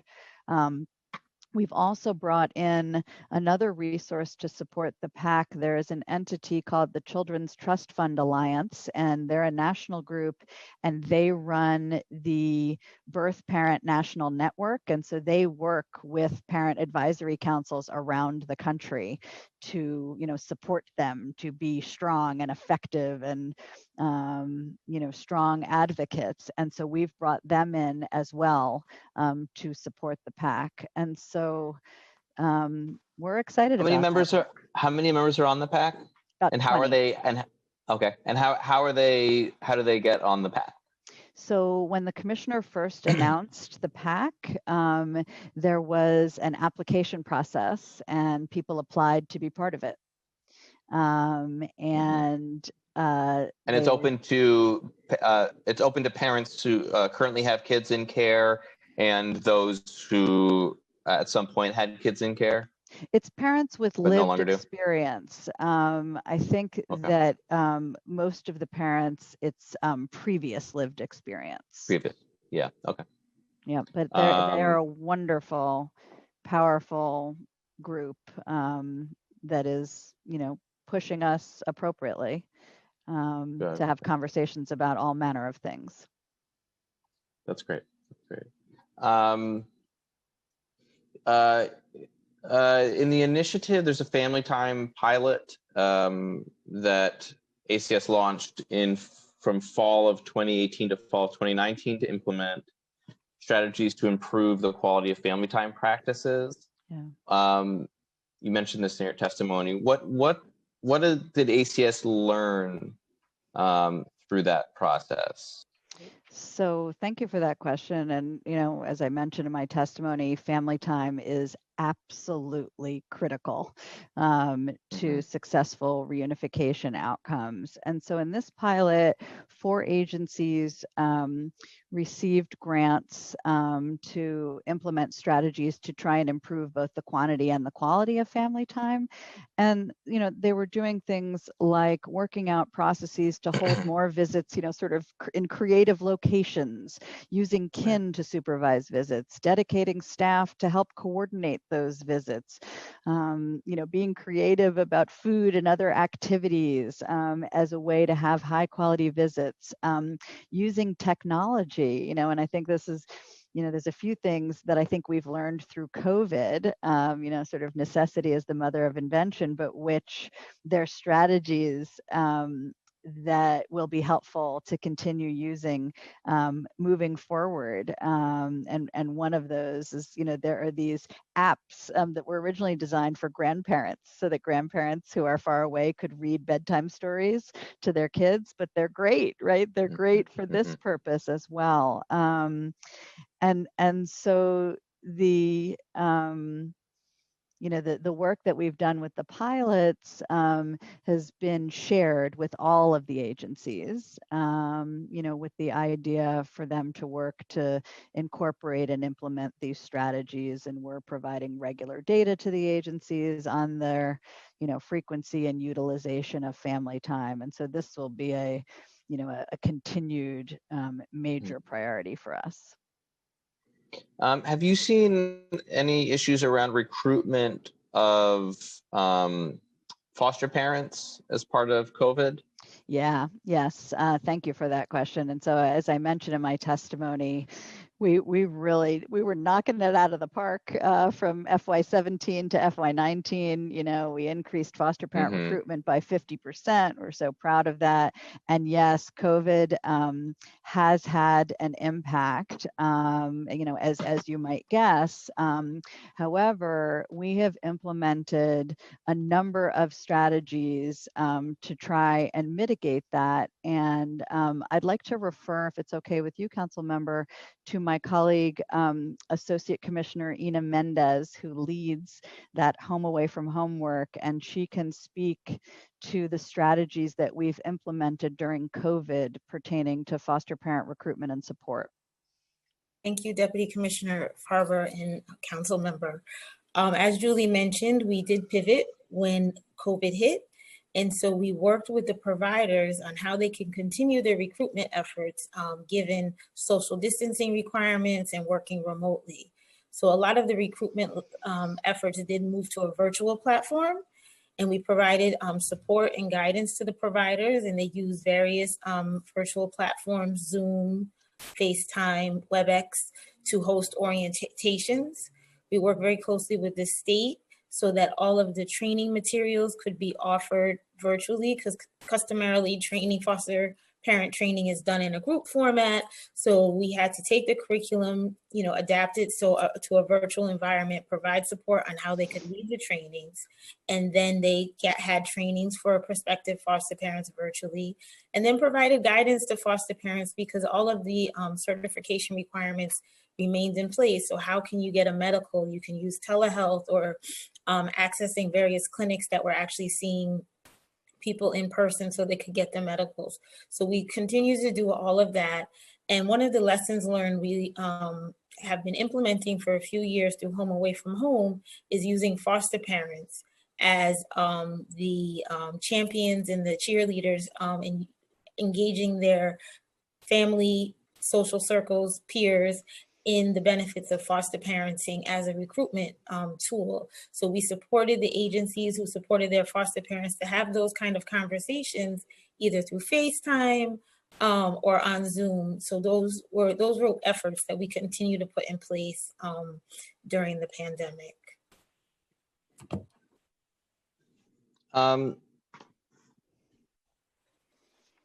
Is there one concern that's come up for us was with challenges due to COVID and the challenges around recruitment that are associated with that.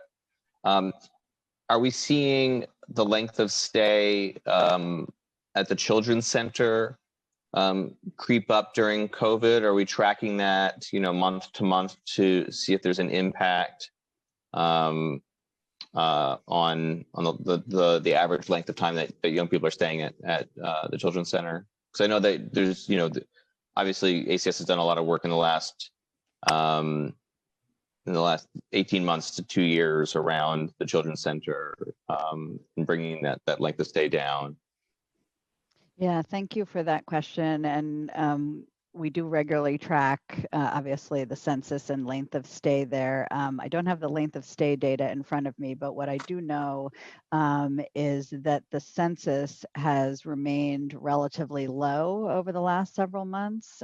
It's been, somewhere between the 30s and the 60s. And so we have been able to maintain social distancing and, a range of sort of programs and strategies at the Children's Center to ensure the well-being of young people there. Okay, if we could follow up and just, I'd be interested to see the month by month, just to keep track on like length of stay and the number of children there. We will do. Great. With the Parents Guide to Child Protective Services and the Handbook for Parents and Children in Foster Care, do these, have they been released yet publicly, the updated versions? They have not. They've been drafted and have received tons and tons of feedback, and they were delayed in part to the SCR legislation and then in the context of COVID. And so we have drafts that we want to circulate back through the Parent Advisory Council and some other folks, but we are excited to get those documents out, which we think will be very helpful to parents. Great, and incorporating then the SCR legislation, which is good. As relevant, yes, since it doesn't go into effect for a little bit, but you're right. Okay, when does that go into effect? I believe 2022, January 2022. I didn't realize it was so long. And it's that includes parents, an extensive list of parents' rights and how to exercise those rights. Yes, yep. And resources and information and tips and you know, it's intended to be written, you know, in a user-friendly way, so it's accessible for parents, which is, you know, a key piece that you know, that's an example of how work with parent advocates in the PAC is critical, because they help us to ensure that that language is understood by the audience. And is it in a range of languages available? We will be having it translated. Yes, we will be having it translated into a range of languages. Okay. Yeah.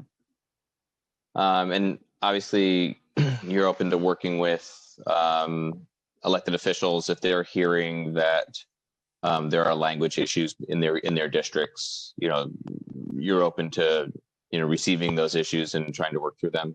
Absolutely. Yeah, okay. Please share those with us. Okay. Moving on to just some education questions.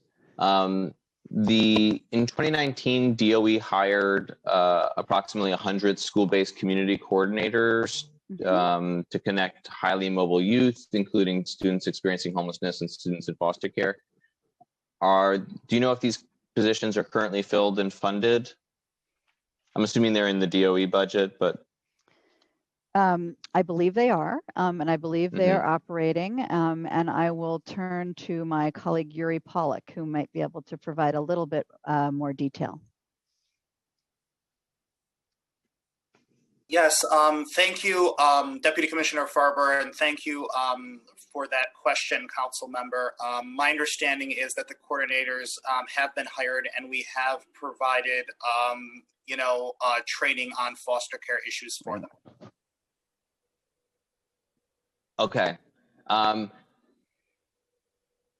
What does that training, do you know what that training consists of? It was conducted by the lead education person on my team. Just, you know, generally, you know, talks about the status of you know, foster parents and students in foster care. Kind of, you know, what needs our students have in terms of school stability. Kind of talking about really, you know, trauma-informed practice and the special needs that our students have. Making sure that there's really great communication between the schools and the coordinators and, you know, foster students and foster parents. So it's, you know, really making sure, because as you know, as you know, might be aware, you know, there's a great focus at the DOE around students in temporary housing. We want to make sure to work with the DOE that there's strong recognition of students in foster care as a special population as well. So just making sure that that those community coordinators really have, you know, knowledge around what the needs of our foster care students are. The task force had recommended that thank you very much, Yuri. The task force recommended that ACS and DOE explore ways to connect 6th graders in foster care, as well as any 7th and 8th graders who are overage for their grades, which is approximately 400 students. The task force recommended that the agencies explore ways to connect these students to tutoring services. Is there any advancement made on that recommendation? So I think what you're referring to, Councilmember, is the Middle School for All initiative. Is that what you're referring to? I'm not sure. I can try to match those up, but. Okay. Well, so there's a Middle School for All initiative, which supports sort of, you know, helping young people, 7th graders, you know, planning for their, you know, their educational futures. But perhaps you're referring to, you know, just the tutoring that is now available through Fair Futures to all young people ages 11 through 21. And we have hundreds, if not thousands, I don't have that number in front of me, of young people who are now receiving tutoring. Okay, so that's Fair Futures that is kind of, but Fair Futures is not available to every. It's not. Is it available to every youth who? Every who youth wants age to? 11 to 21. Every single youth. Yeah. Okay. Okay, that I think that meets that question. I'm trying to find it on the in the report itself, but I'll move along on that. Okay.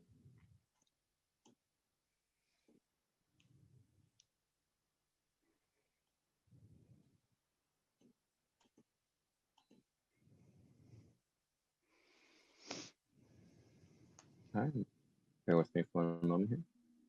No worries.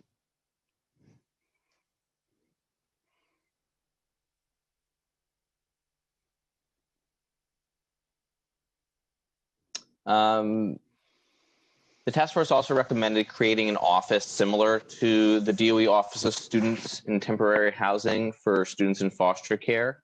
You know that DOE has begun to incorporate foster care information in training for borough office staff and school-based designated liaisons. Do we see that as enough to meet the needs of foster care students, or do we still believe that a dedicated office would be beneficial within the DOE? I mean, I'll ask Yuri to say a few more words in detail, but you know, our experience is that, you know, we have a set group of folks at the DOE that we work with around foster care issues, and they've put together the guidance and the website, and there's a sort of a range of you know, resources and supports for youth in foster care that we're regularly coordinating with, you know, the DOE team on these issues. I don't know if Yuri, you can speak in addition, you know, to the structures that DOE has put in place. Sure. I would say thank you very much, Deputy Commissioner Farber, and thank you, Councilmember Levin, for that question. We do work very closely with the DOE. We have a strong relationship with them. Division of youth and community development, or school and community development. We work very, very closely with them. In addition to doing trainings with the community coordinators, we've done trainings with school attendance officers, other DOE staff. For example, recently around school transportation issues, we worked very closely with the DOE to put together a very strong plan to make sure that all youth in care receive transportation this past fall.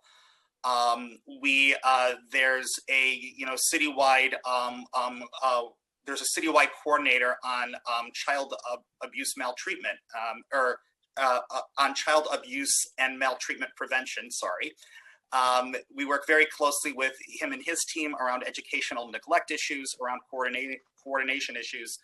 We work very closely with the Office of Students in Temporary Housing as well. They actually recently issued policy guidance around remote learning for that population in the midst of the pandemic, and on best practices that school officials should be undertaking. So certainly, I think we always want our youth in care to be at the forefront of what DOE does. And I would say we have a strong relationship with them, and we hope to continue that going forward.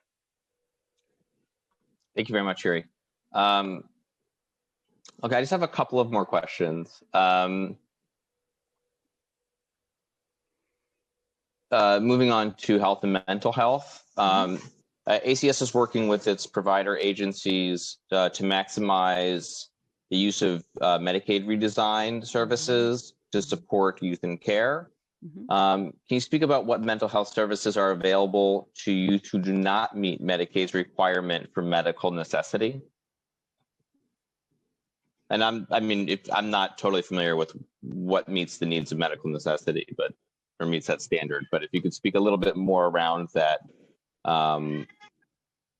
what services are then available for the youth that are not at that level? So all children in foster care are eligible for Medicaid. I think are you talking about sort of when young people have an issue that doesn't rise to the level of Correct. being a Medicaid reimbursable service, right? Yep. So Yep. I mean, in that zone, we are training foster parents around, providing trauma sensitive support for young people, training for foster care agency staff focuses on how to provide supports for young people and how to identify when they might need something more, when they might need, a more formal mental health evaluation and support. The coaches through Fair Futures, a major role for them is sort of constantly checking in and assessing, Identifying, assessing well-being and so forth. And so I really think of that as really the major role of foster care agency case planning staff and foster parents, and the sort of the regular infrastructure is to identify and provide support for young people. And then when it traverses over into something more clinical, where there really are mental health services needed, the new set of services available under Medicaid through CFTSS are actually quite exciting. And there are 6 or 7 new services. The state has gradually been rolling out these services over the last 2 years. And these services can pay for youth peer support. They can cover family peer support. They cover psychosocial rehabilitation. They cover community psychiatric supports and treatment. And what's also interesting about these services is they can be out of the office. They can be, sort of in non-traditional locations. And all staff at the agencies are, trained on kind of what's available under Medicaid redesign and the services, and kind of how to go through that process, and so that they're not beating their heads against the wall trying to get these services reimbursed or given. Yeah, so there are folks at each of the foster care agencies who, have expertise, in how to identify the need for these services, make referrals for these services. Many of the foster care agencies themselves are licensed to deliver these services, and if they're not, they're accessing them from other providers that are providing them. But there is also significant opportunity, as I said, these have just been coming online gradually over the last couple of years, including some new ones that just came online, I think, this past year. We are working to build the foster care agency's capacity to help them fully leverage these services. And again, they're paid for by Medicaid, so it's in addition, to the support that that foster care agencies receive, through their ACS contracts. Fully reimbursed. Yeah. Yeah. Okay. I know that Councilmember Holden has a question, so I'll turn it over to Councilmember Holden. And Councilmember, I just wanted to say that your granddaughter very well behaved compared to my son, who's not in the house at the moment, but whenever he comes, he's, batting me in the face, tugging on my ear, pulling out my headphones, running away with my iPad. So I was very impressed. Well, she does all of that too. So I just have to put a nursery rhyme on for her to keep her occupied. So my daughter doesn't allow that many nursery rhymes to be played, but when I'm watching her, I have to do. Yeah, I have to do Grandpa. it. But anyway, thank you, Grandpa. thank you, Chair Levin, for this terrific hearing and very informative information. Obviously, on the testimony by Deputy Commissioner Farber. I thank you for that. And please give my regards to Commissioner Hansel. He's done a terrific job. All of you with the task force, by the way. It sounds amazing. I just have a question. Maybe I asked it at the last hearing, but when you're identifying family of children, do you include out of state, if they're out of state, that you might send the child there? We do. And thank Do. you for asking that question, because it's all part of being creative. And sometimes it turns out that there's an aunt in, Rhode Island who is interested and has been connected to the child. And so that's a really important part of the work that our Division of Child Protection staff do, as well as our foster care agencies, to really do research and talking with the family and talking with children and talking with teachers and coaches and to identify all possibilities. And the other thing I want to take advantage, since you've provided an opening, to mention that we actually just negotiated and signed an agreement with New Jersey. It's called a border agreement, and the purpose of that agreement is essentially to make the clearance process a little less cumbersome. As you can imagine, it's called ICPC, Interstate Compact on the Placement of Children, and it's complicated. And so we've now signed a border agreement with New Jersey to expedite and facilitate kinship placements going both ways for New Jersey and New York City kids in foster care. Great. Well, just shifting to the mentoring and internships that you mentioned, do you include city agencies and let's say community boards or even the council offices for internships? Because I think it would be beneficial if the child stayed, and I'm talking about a teenager probably here, 16 to 18 or so, could work in a community board office in their community, and get also some mentoring in the process. Do you consider that? I mean, I would love to mentor a child, certainly somebody in the community that would benefit.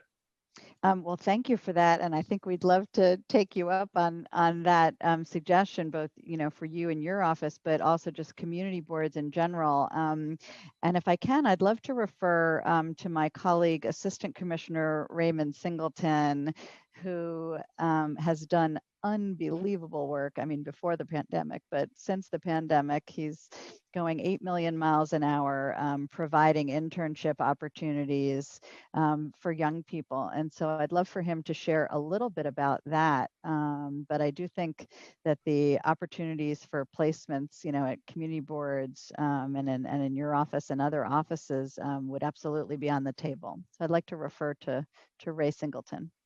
Thank you, Deputy Commissioner Farber, and thank you, Councilmember Holden, for asking that question.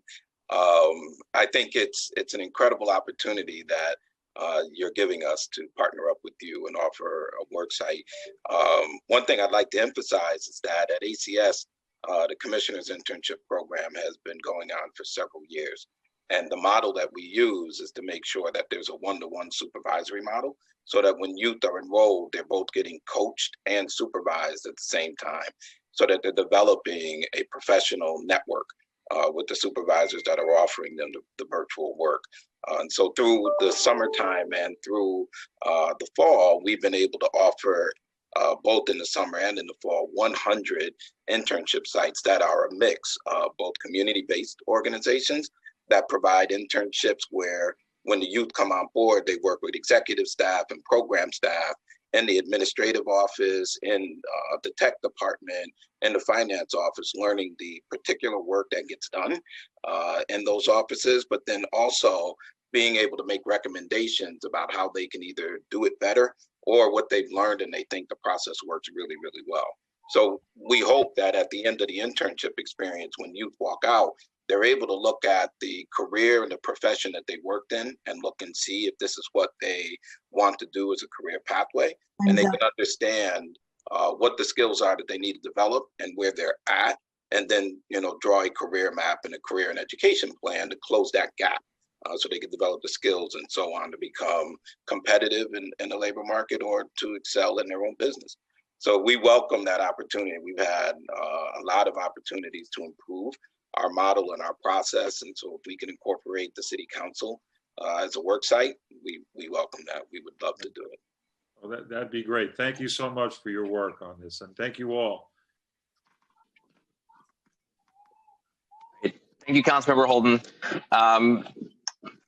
We've also been joined by Councilmember Rafael Salamanca as well.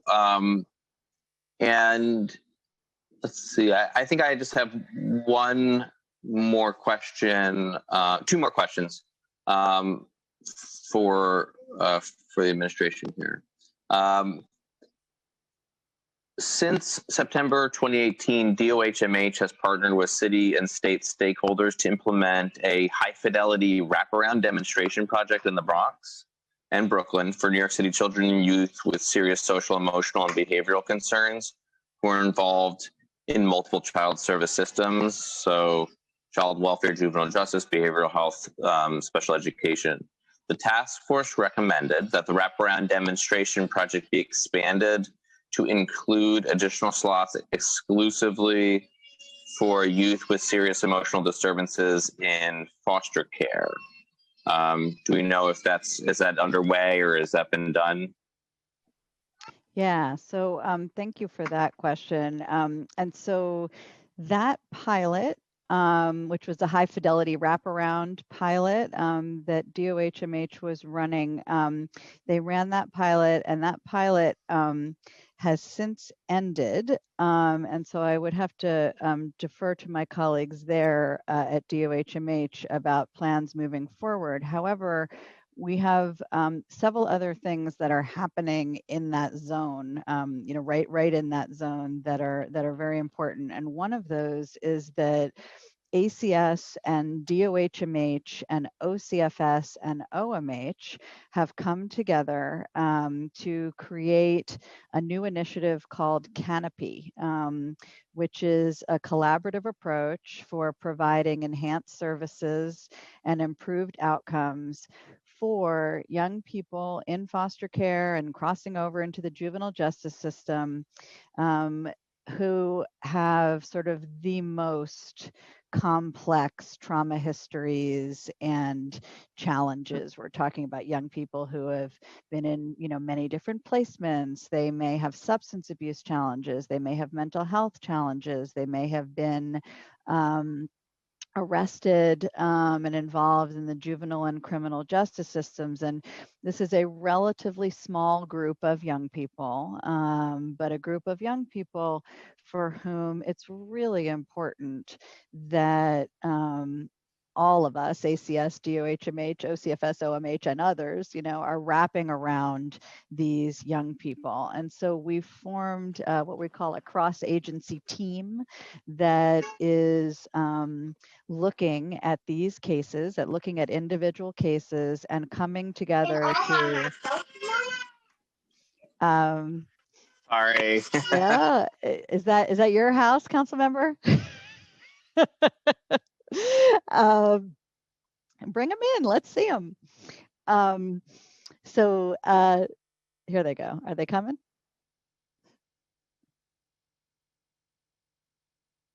You want to come over, say hi? No, they're doing their own thing. Okay.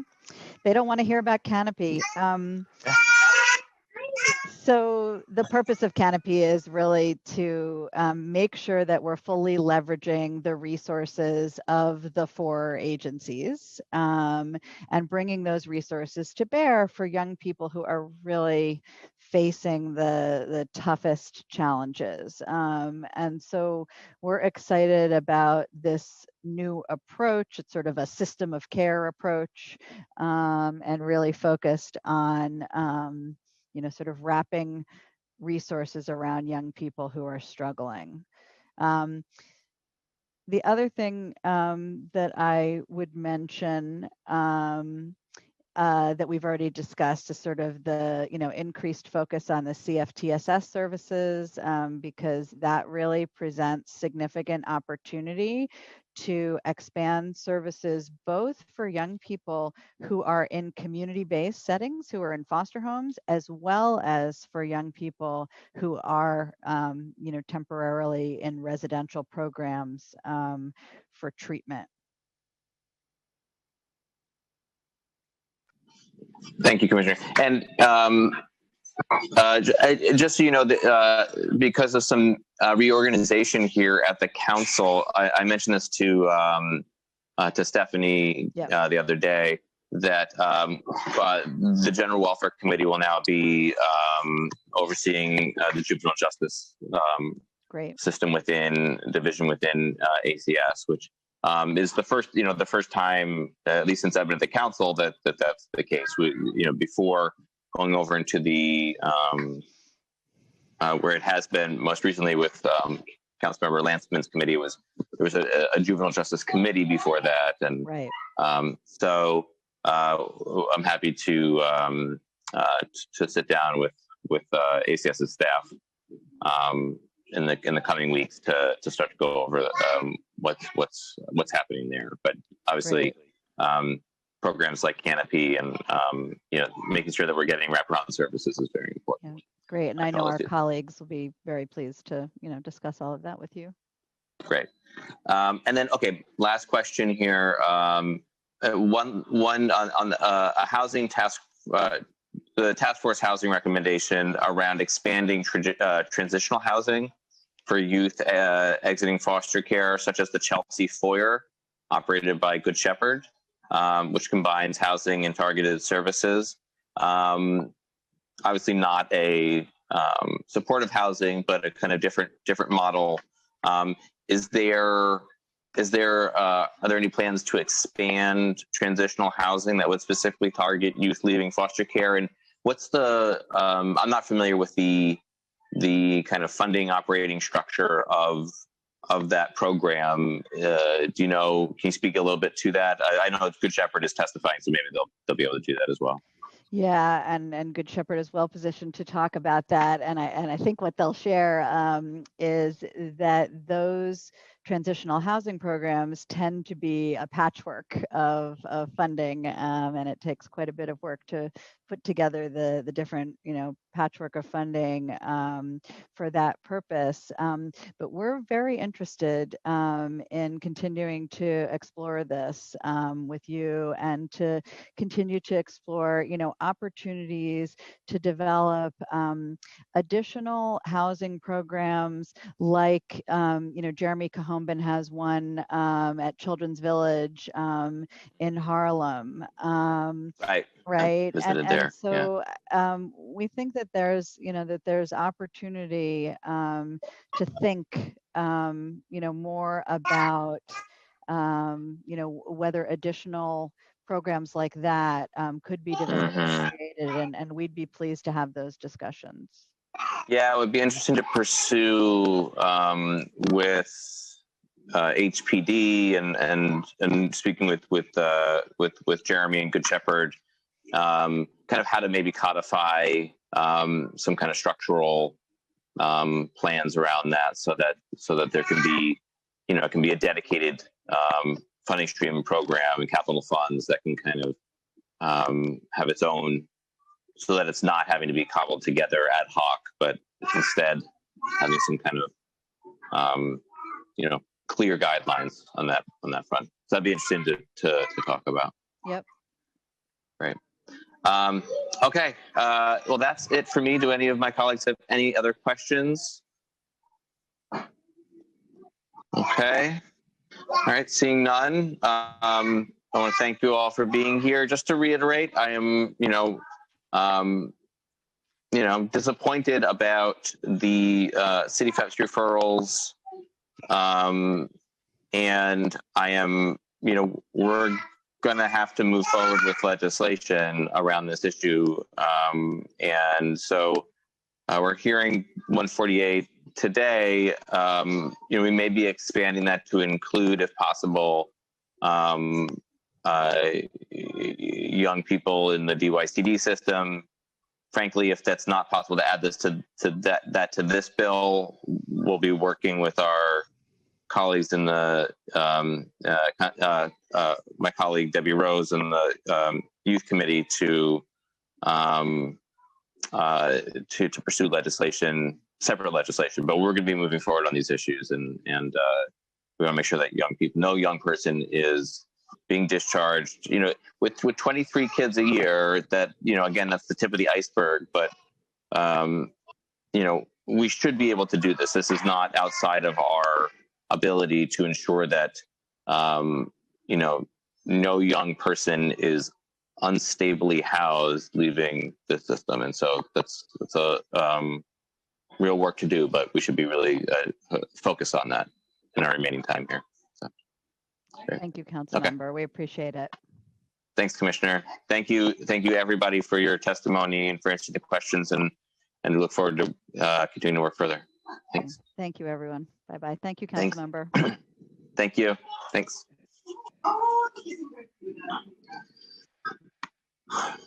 Okay, I'll turn it back over to our committee council.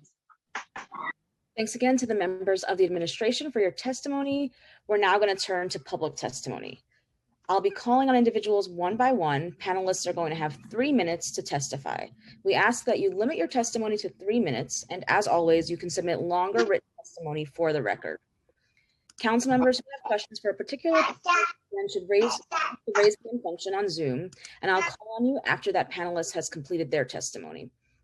For panelists, once your name is called, a member of our staff will unmute you, and the Sergeant at Arms will give you the go-ahead to begin upon setting the timer. Please wait for the Sergeant to announce that you may begin before delivering your testimony, as there is a slight delay with the unmuting function. So our first public panel will be comprised of Chelsea Velez, Chawani Singh, Tamisha Simon, and Erica Francois. And we are going to begin with Chelsea Velez. And again, Chelsea Velez will be followed by Chawani Singh. Over to Chelsea Velez. Hello, thank you, Chair Levin and the General Welfare Committee for holding this hearing and providing us with the opportunity to testify. I am Chelsea Velez. I am a youth advocate at Lawyers for Children. Lawyers for Children directly represents individual children in foster care and advocates for system-wide reform to improve the lives of children in foster care. Youth advocates such as my position in New York in Lawyers for Children are staff members who have lived experience in foster care and work with the attorneys and social workers in our Adolescents Confronting Transition project to help older youth prepare to live on their own. I hope the City Council will read the full written testimony that LFC submitted today because it addresses both Intro 148, the Foster Care Task Force. Because I have limited time to speak, I am only going to testify to support the Intro 148. Intro 148 will provide much needed housing options for youth transitioning out of foster care. Last year, approximately 620 young children left foster care between the ages of 18 to 21 to independent living, and they desperately need more options to help them obtain safe, stable, permanent housing. Many children leaving foster care can afford market rate apartments and have only 2 options for permanent housing, which is NYCHA or supportive housing. The problem is that these spots are limited, the wait lists are long, and not all youth qualify for these apartments. I was one of those youth. When I was aging out of foster care, I did not qualify for supportive housing because at the time I had a child, and my foster care agency did not follow through in helping me apply for NYCHA. When my plan to live with a family member fell through, I had no choice but to enter into the shelter system. Entering the shelter system is disruptive and scary. A young person leaving foster care can be placed anywhere in the city, can be moved around far from their work, school, and away from their community supports. No young person should be forced to enter the system. But some youth in care know that there are city subsidy programs that are only available for people who are homeless. And some of our clients have entered the shelter system just so that they can obtain those subsidies. Ciara is a client of those typical to those young people. By the time she turned 21, she had been waiting for NYCHA housing with the ACS priority for 2 years. She was pregnant, frustrated, scared, and without resources. She had heard from a friend that if she entered into the shelter system, she would get housing much more quicker. than waiting in foster care. So that's what she did. Sierra entered the shelter care system in July 27th, 2018. Less than 2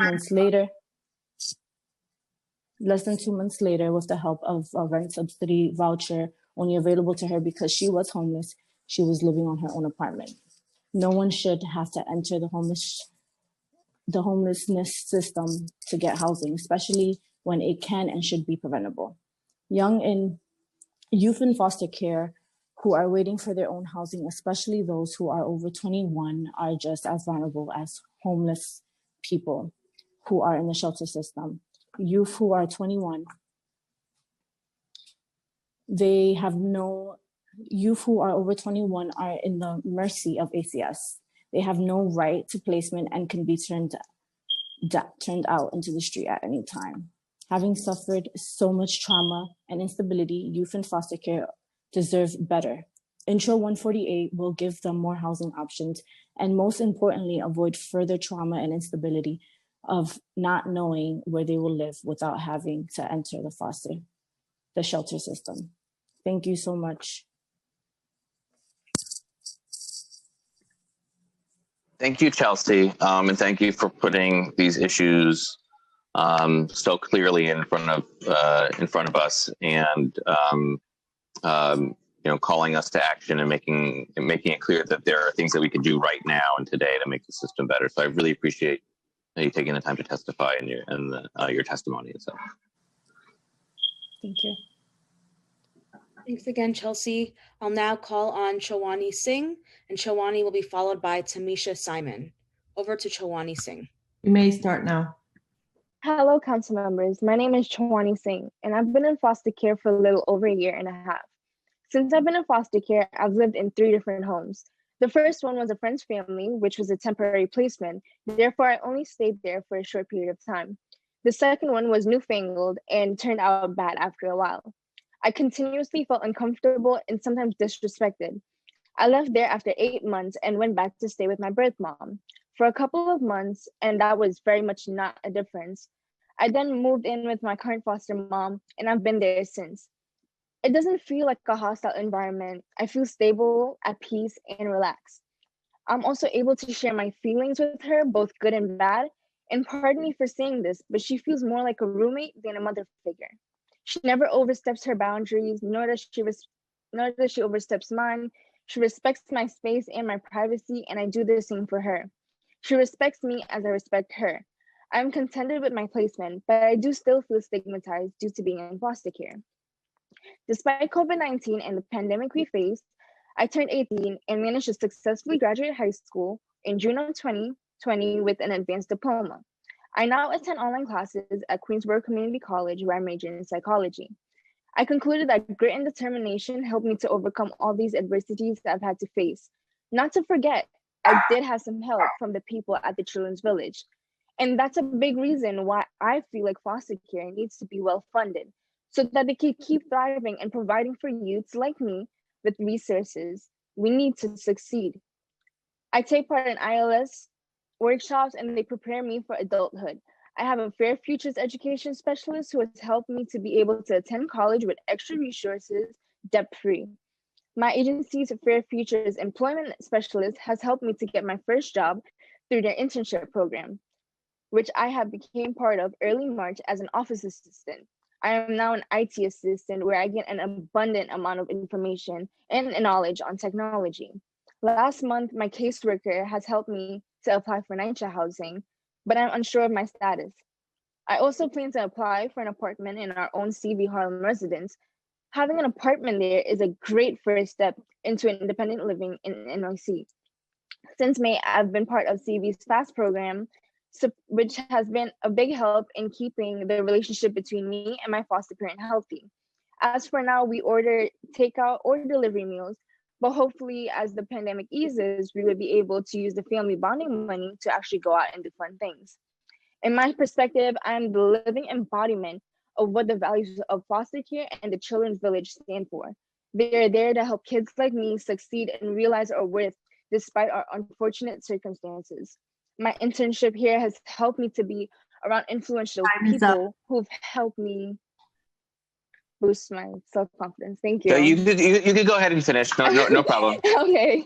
Yeah, no, I just got nervous. Sorry. My Okay. internship here has helped me to be around influential people who've helped me to boost my self-confidence and self-esteem while helping me to realize my true capabilities. They've also taught me that I'm worthy of respect and that they respect me as well as value me. Thank you for giving me your time. This means the world, especially as a foster child. Thank you, Chwani. That's congratulations on all of these achievements, on attending college, on the internship. That sounds very exciting. I don't know anything about IT, so that's an exciting. So it's great that you're learning that. Great skills to have. And also just thank you for your testimony, because you kind of said all of what we were trying to get at in the last 2 hours of this hearing. You said it all in like 2 minutes. So thank you for that. And I really look forward to seeing your success. I think that the sky is truly the limit for you. So good luck with everything. Thank you. I appreciate it. Thank you, Chwani. Thanks again, Tawani. I'm now going to call on Tamisha Simon, followed by Erica Francois. Time starts now. Good afternoon. My name is Tamisha Simon, and I am the Program Director of Special Services and Model Fidelity at Good Shepherd Services Foster Care Division. Thank you, Chair Levin, and the council members of the Committee on General Welfare for the opportunity to submit my testimony. My testimony will emphasize how Fair Future corresponds with Task Force Recommendations 5 and 16. I have been employed with Good Shepherd Services for the past 8.5 years, and each of those years were spent in foster care. I have played an integral role with the implementation of the Fair Futures model within program. Good Shepherd Services implemented the Fair Futures model within our family and therapeutic foster care programs and our residential foster care program. There are 4 coaches assigned to family and therapeutic, and there are 2 coaches assigned to residential.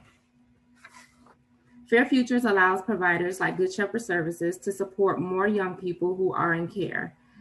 Prior to Fair Futures and family foster care, we had 2 education specialists, which were responsible for almost 300 young people ranging from birth to 21 years of age. The team of specialists and coaches we have now allow more individualized attention to cater to the academic needs of children and youth in care. Fair Futures allows Good Shepherd to improve education, career development, permanency, and housing outcomes for young people over time. Each of us has experienced uncertainty with COVID. In addition, COVID has exacerbated conditions for youth in care. Children and youth in care are struggling with remote learning, and our staff are helping foster parents and youth navigate academic issues, equipment needs, connectivity issues, trauma, poverty, and the stressors and anxiety as a result of the pandemic. Fair Future coaches help youth create opportunities to recognize their potential and allowing youth to feel comfortable within their individual progression. As a member of the Fair Futures community in New York City, youth have an opportunity to share and celebrate their accomplishments and achievements with young people in care across the city. Fair Futures is a component of supports which are available, and we look forward to continuing to work with the city to identify funding streams which can support young people once they have aged out of foster care at age 21. At the core of these supports are committed individuals who are employed by nonprofits like Good Shepherd Services. At Good Shepherds, we continue to advocate for full restoration of the cuts which impacted the indirect cost rate initiative and the reinstatement of a cost of living increase for staff. Good Shepherd stands ready to support the council in ensuring all residential staff receive fair compensation for the essential work they provide youth in care across the city, particularly during the pandemic. Thank you for the opportunity to submit our testimony. I am happy to answer any questions. Thank you, Tamisha. I want to ask about Chelsea Foyer. Do you know kind of how it's structured at all, or is that in kind of your area? That is not my area. Miss Elizabeth Garcia is present, and she will speak to that. Okay, wonderful. Well, thank you for all the great work that you do at Good Shepherd and working with the programs that the task force laid out, and and helping all of these young people, achieve their potential. We're very much reliant as a city on the good work of the agencies to actually do the work every single day. So we greatly appreciate all that you do. Thank you. Thank you. Thanks again, Tamisha. I'll now call on Erica Francois. Time starts now. Hi, everyone. Thank you, Levin, and the General Welfare Committee for allowing me to testify on behalf of Fair Futures. My name is Erica Francois. I'm the Fair Futures Youth Board Coordinator. I've been a Fair Futures advocate before it was solidified and a foster care youth advocate overall. I've had a coach for about 3 years now, and I've received tutoring services. Fair Futures has been an asset to not only my life, but to many others. The resources provided were more than enough to give me the stability I needed in all areas of my life. The Youth Advisory Board is dedicated to advocating for New York City foster care youth and providing them with the necessary supports that they deserve. Since the creation of the board, we've been pretty successful. We've had our first meeting where we came up with our mission statement and what is expected of them. And our mission statement is that we believe that all youth can learn, attain greater independence, and shape their own futures. The Fair Futures Youth Advisory Board believes that each youth should lead with purpose and integrity, and the board wants to ensure that youth reach their full potential, exercising their right to advocate and to reach an audience on their behalf. We've had a town hall with the Commissioner of ACS. We've had a town hall recap on IG Live, where we picked up a lot of youth feedback because they were genuinely interested and engaged to discuss how they felt about their issues during the pandemic. I followed up with many youth as possible via email to send out COVID relief resources. And then we had our virtual rally with Borough President Eric Adams. In the midst of all this, we created advocacy videos. We spammed Speaker Corey Johnson on Instagram to get awareness about Fair Futures and why we need to fight for it to remain alive. We created our Facebook page and had our social media and political advocacy training. And then following into July, we had another Instagram Live, which was supposed to introduce the board members, but turned into expressing ourselves and leading to a protest outside that following week because we only received 2.7 million. However, that protest did not happen. We went right into action when the ACS commissioner wanted to meet with us, and we got the good news. That was the pinnacle for us as a board, and we realized how important our voices were and still are. For 12 million, went on a gratitude video tour, thanking everyone. And with all the engagement, we had another meeting with new members and another Instagram Live. And before we know it, we're having regular meetings with the commissioner and his senior team again for his updates on the implementation of the progress of Fair Futures. We continue to have trainings, workshops, and creative social media content to express the necessity of a coach and all the Fair Futures resources during a pandemic. The funding that we vigorously advocate for is to advance education, employment, affordable housing, or permanency outcomes, and preparation for all the schooling of all grades, graduation, vocational training, and gaining career development experience. Fair Futures has led other agencies to restructure their organizations, leadership, and staff within 3 vital areas: education, housing, and employment. They are all grouped. Some of the city budget funding is baselined, which means there's an expectation, but not any certainty about what happens in the next year. However, we are proving that this program is producing the necessary impact. And it's up. Baselined. 98% of youth FaceTime their coach during the pandemic, and nearly 90% of program participants have a high school diploma or equivalency by age 21, which is higher than that of the population who cannot access these supports. Imagine if these supports were continued, we would be able to reach every single foster care youth, then it'll be a game changer. Thank you for allowing me to testify. Thank you, Erica, and thank you for your advocacy. And it's very impressive that the young people have adapted their advocacy strategy through COVID and being able to do a lot of it online and through Instagram Live and things that I'm not as savvy as you are about, but it's impressive, and it certainly held our feet to the fire and ACS's feet to the fire. So thank you for doing it. Keep it up. It's going to be another bad year this year. So please, by all means, advocate, rally, organize, do whatever you have to do to make sure your voice is heard. Thank you. Thanks again, Erica. I'm now going to call up our next panel, and the next panel will be in this order: Samantha Gayadine, Elizabeth Garcia, Erica Palmer, and Joyce McMillan. And we are going to begin with Samantha Gayadine, followed by Elizabeth Garcia. Over to Samantha. Time starts now. Hi, everyone. I've been working in the capacity of a Fair Futures coach since September 2019. Prior, I worked as a case planner from February 2018 to September 2019. Working with youths in foster care has been one of the most rewarding and heart-filling experiences of my life. Daily, I utilize the coaching culture, collaborating with many providers who assist our youth in numerous aspects of their lives. My youths are always appreciative of my support and guidance. Many are grateful for my weekly and holiday check-ins, as they do not have an abundance of consistent individuals in their lives. Being there to support them in their everyday struggles and on their road to success has been one of the highlights of my life. The relationship between a youth and their coach versus a youth and their case planner is incredibly different. A coach's main focus is the youth. They work with youth specifically dedicated to support them with their career, education, housing, and personal goals. On the other hand, case planners partner with families to create service plans for parents and children to address their needs. They monitor and document safety, well-being, and progress of case. Case planners also collaborate with service providers to monitor service, progress, and needs, participate in family team conferences and family court hearings. Due to their hectic daily responsibilities of case planners, you do not get that individual attention that they need.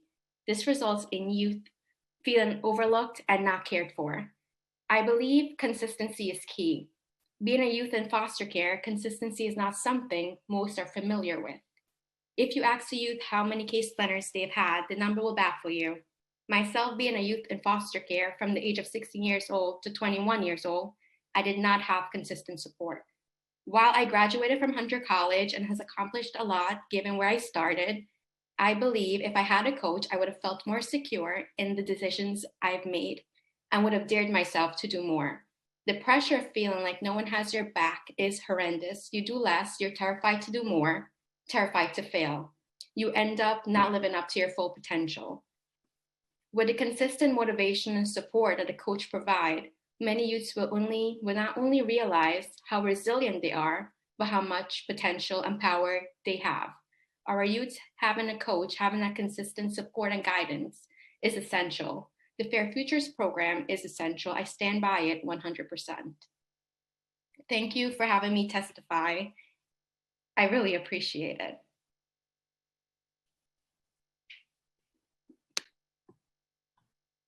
Thank you so much, Samantha, and thanks for the amazing work that you're doing and the real impact that you're making on young people's lives. And to hear, from your perspective, how Fair Futures is working is very important to us, so that we know that it's this is tax dollars well spent, and is an important program for us to prioritize in this coming up budget. So thank you very much, Samantha. Thank you so much again, Samantha. Now I will call on Elizabeth Garcia, followed by Erica Palmer. Over to Elizabeth. Time starts now. Thank you. Good afternoon. My name is Elizabeth Garcia, and I am a division director at Good Shepherd Services, supervising our supportive housing programs, the Chelsea Foyer and McLaughlin East Harlem residents. Thank you, Chair Levin and the council members of the Committee on General Welfare for the opportunity to submit testimony on Intro 0148, a bill requiring that the Department of Homeless Services recognizes time spent in foster care as homelessness for the purpose of meeting rental voucher eligibility requirements. Good Shepherd Services is both a foster care and runaway and homeless youth provider. Our testimony today will focus on how recommended amendments to this legislation is an opportunity to disrupt a cycle of inequity, where for years, these two populations have not been equally prioritized for the scarce housing resources in New York City. Our recommended amendments will help meet the needs of all youth needing shelter and housing in our city. We recognize that the statistics of youth aging out of foster care and becoming homeless are of great concern. At the Chelsea Foyer, a transitional independent living program for youth who are experiencing homelessness, 42% of our youth have foster care lived experience, and 100% are in need of stable long-term housing.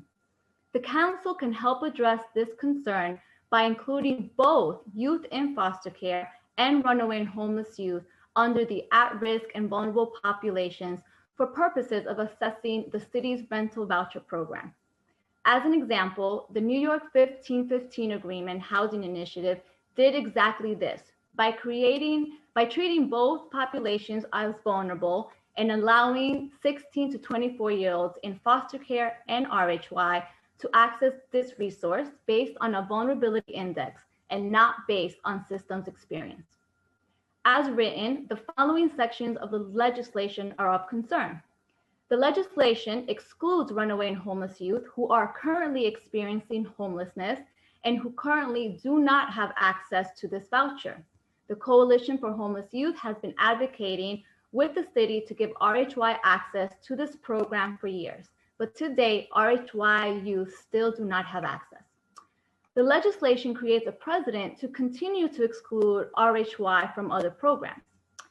The homeless designation for youth in foster care will be incongruent across other state and federal agencies, and specifically the U.S. Department of Housing and Urban Development, which does not recognize youth in foster care as homeless.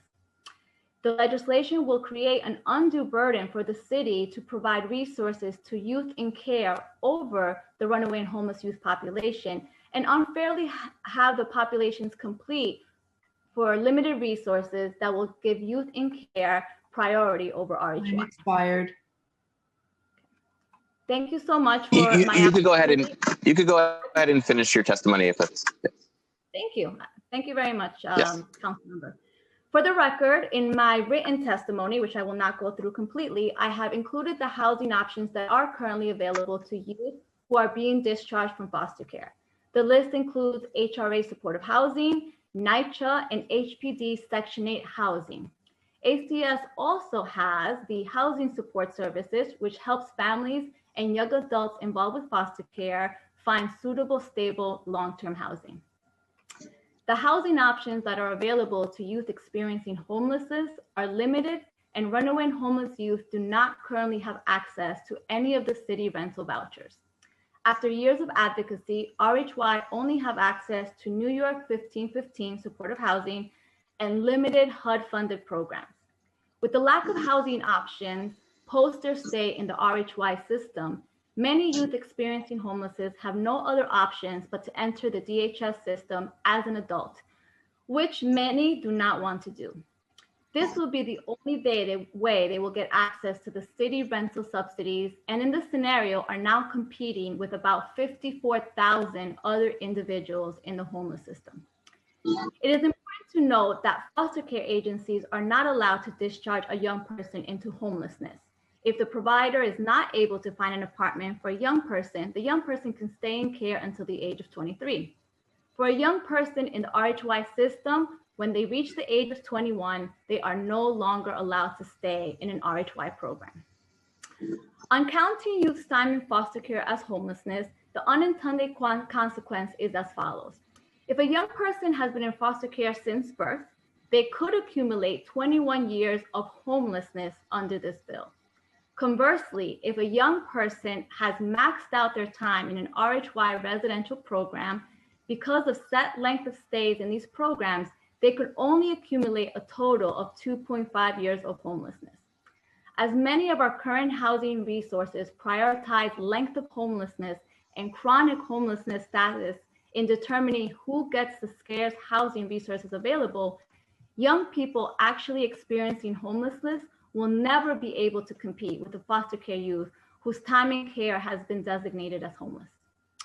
As a provider of both foster care and runaway homeless youth services, Good Shepherd Services stands with the recommended amendments that will be set forth by the Coalition of Homeless Youth and are prepared to support the council in amending this legislation to combat youth homelessness in New York City.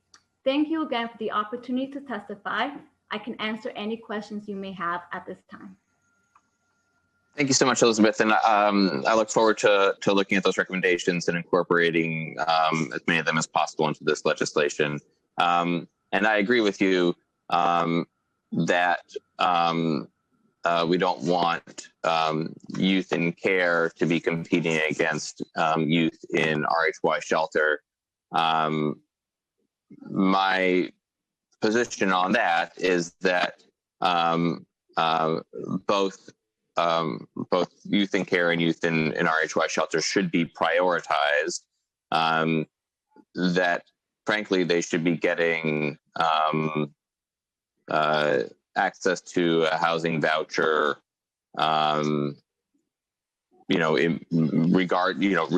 regardless of length of stay, and it should be essentially automatic. Frankly, to hear DSS say that they've essentially received no referrals from either agency. I mean, they said they didn't come back with any DYCD, but basically they have not received a single, they haven't gotten any referrals from ACS, means that the current status quo is not working.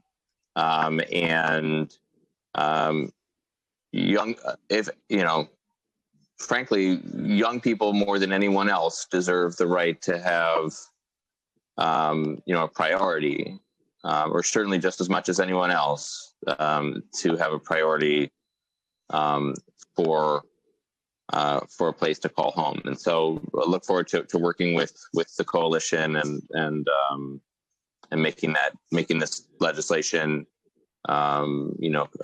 consensus legislation, and passing it as quickly as possible. Can I just ask really quickly if you're able to speak to the Chelsea Foyer kind of structure of how you cobble that together and whether it's replicatable for other agencies? Absolutely. Member Levin, thank you so much for your support of our RHY and foster care youth. I definitely think we can work together to create a very strong bill. So the Chelsea Foyer is a transitional independent living program. It is a program where we house 40 young people, both young people who have aged out of the foster care system and young people who are experiencing homelessness.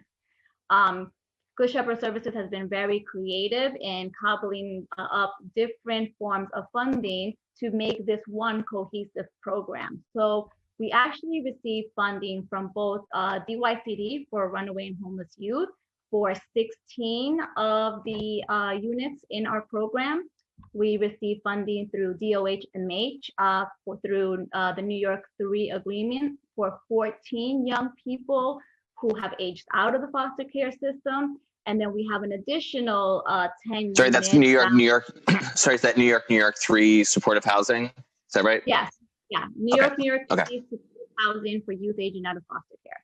And then so at the city level, we have that. Then at the state level, we also receive money through Night Shift, the New York State Supportive Housing Program.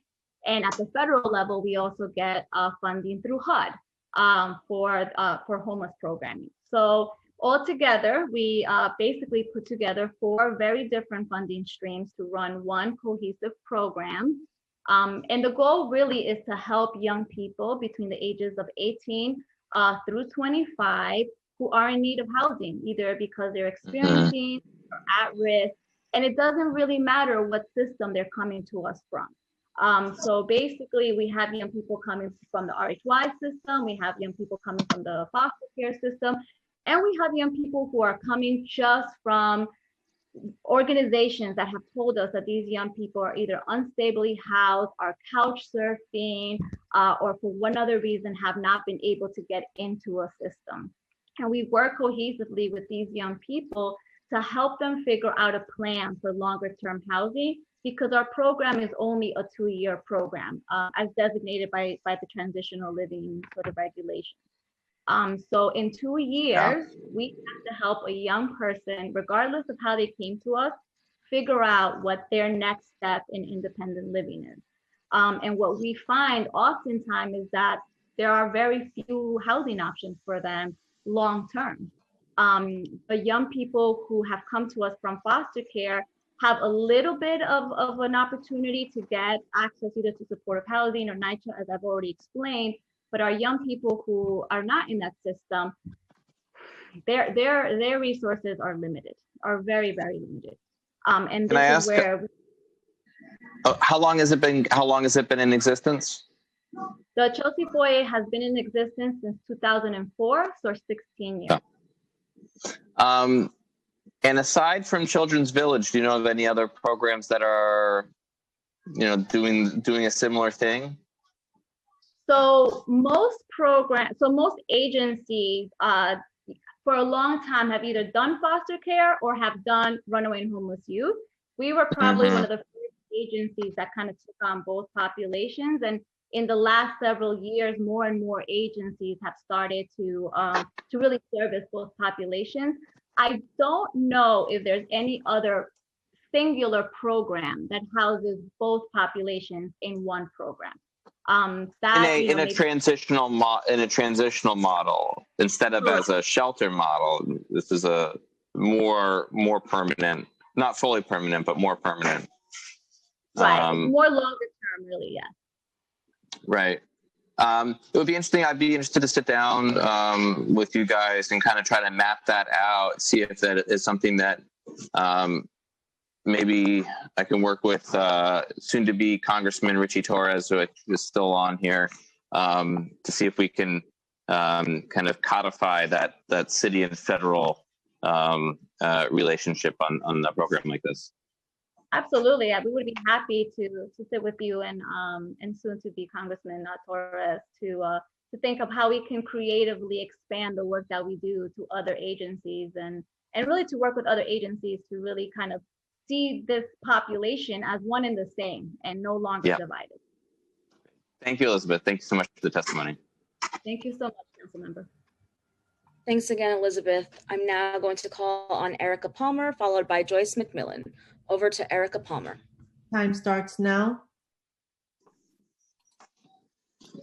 Good afternoon. Thank you for the opportunity to testify about the city's progress toward advancing the recommendations of the Interagency Foster Care Task Force.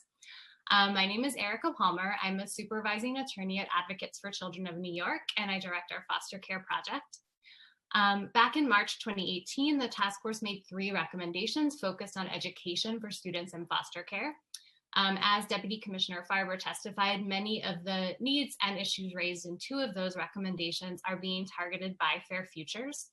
I'd like to recognize and thank the Council and ACS for its investment in Fair Futures and urge the city to baseline funding to help ensure this program's long-term stability and success.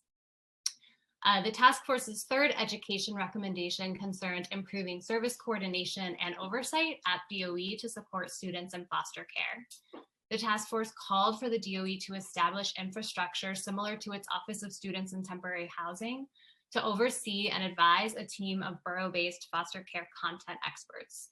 To date, as you noted, Councilmember Levin, the DOE still does not have a single staff member focused full-time on students in foster care. As a result, the DOE has not implemented many necessary policies to assist these students, and schools, families, and child welfare professionals have no point person to contact with questions about students in care. The pandemic has further demonstrated the need for DOE staff focused on the unique needs of this population. Such staff could have coordinated with ACS and foster care agencies to more effectively resolve barriers related to devices or Wi-Fi service for remote learning, enable parents and foster care agencies to access crucial education information available in online portals like New York City Schools account, or develop sensible protocols for students in care regarding, for example, consenting to special education services via teletherapy during remote learning, or opting into blended learning. While the task force's initial recommendation conceived of a team of DOE staff, we strongly believe there must be at least one senior staff member dedicated to students in foster care. This point person would have the expertise and capacity to work across city agencies and DOE divisions to develop and carry out policies, provide training, respond to questions, and execute plans to better support students in care. And we'd like to work with the council in the coming year to ensure that at a minimum, the DOE designates one senior staff member to focus full-time on this population that too often has been overlooked. Thank you. I'm happy to answer any questions. Thank you so much, Erica, and I look forward to working with you over the next year on making that happen. I'm here for one more year, so let's put that on the list of things we need to get done, because I think you're right, it's very important, and if we could do that, if we could have a whole division for students in temporary housing, we can have somebody focus in an agency that has a 25 or $30 billion budget. They can dedicate somebody to make sure that youth and care are getting the services and resources they need. Thank you. Absolutely, thank you. Thanks again, Erica. I'll now turn it over to Joyce McMillan. Time starts now. Good evening, everyone. Afternoon, Steve Levin and the rest of the council and everyone who put this hearing together. My name is Joyce McMillan. I am a parent impacted by the family regulation system. I was appointed to the foster care task force by Melissa Mark Viverito, who was city council speaker at the time. While the task force was born of good intentions, it failed to articulate, in fact, make the structural changes necessary to remove the harms that family and children entangled in the family regulation system experience. Directed and facilitated by ACS, most of the work done by the task force was characterized by problem solving that called for tweaks and small shifts to the system that requires seismic change and indeed scrapping in its entirety. ACS, the system that oppresses us, will never give us the key to set ourselves free. The audience today is listening to what ACS says. Parents and families experience what they do, which is why at the end of the last hearing, when one of the parents from the PAC committee testified at the end of her testimony, she said, we must abolish ACS. This is a parent working with PAC on the inside who said this. In large part, the task force was comprised disproportionately of system folk, top brass at that. Top brass system folk are removed from the day-to-day struggles of workers who seek to support families with limited choices to do so. As systems are systemically and structurally racist and do not allow for anything other than dictatorship to families in certain communities, comprised mostly of people who live below the poverty line with little resources. It then boils down to communities being under surveillance and not supported. While the goal of improving outcomes for children aging out of the foster care is a noble one, the answer to the issue is simple. Instead of investing billions of dollars in building up ACS's infrastructure, utilize these funds to provide direct material resources needed to these youth: permanent housing, food, internet, tablets, computers, and stipends to provide the basic things people need on a day-to-day basis. In other words, the city must invest its time, money, and attention into shifting the conditions that enmesh families in the family regulation system: poverty, systemic and sustained divestment in Black and Latinx communities, neighborhoods, while white supremacy, ableism, and the like. We give foster agents who take children into their home a generous monthly stipend to provide for children, even though many never spend any of the money on that child. Yet we provide no such support to parents desperately trying to keep their families intact. Indeed, the suggestion that we should provide the same type of financial assistance with parents is often viewed as preposterous. Based on the outcomes, there are no investments in the children placed in these out-of-home environments. How is this okay? Most families would never come under the surveillance of the family regulation system if they were given a stipend to assist with their needs. The system seems to show clear bias in who we support, how, and why. This same lack of trust that prevents providing stipends to families seem preposterous or impossible also strongly influences and encourages partnerships between ACS and the community-based organizations. Lacking trust in community visions of support and the will to fund such visions has led us to rely on ACS partnerships.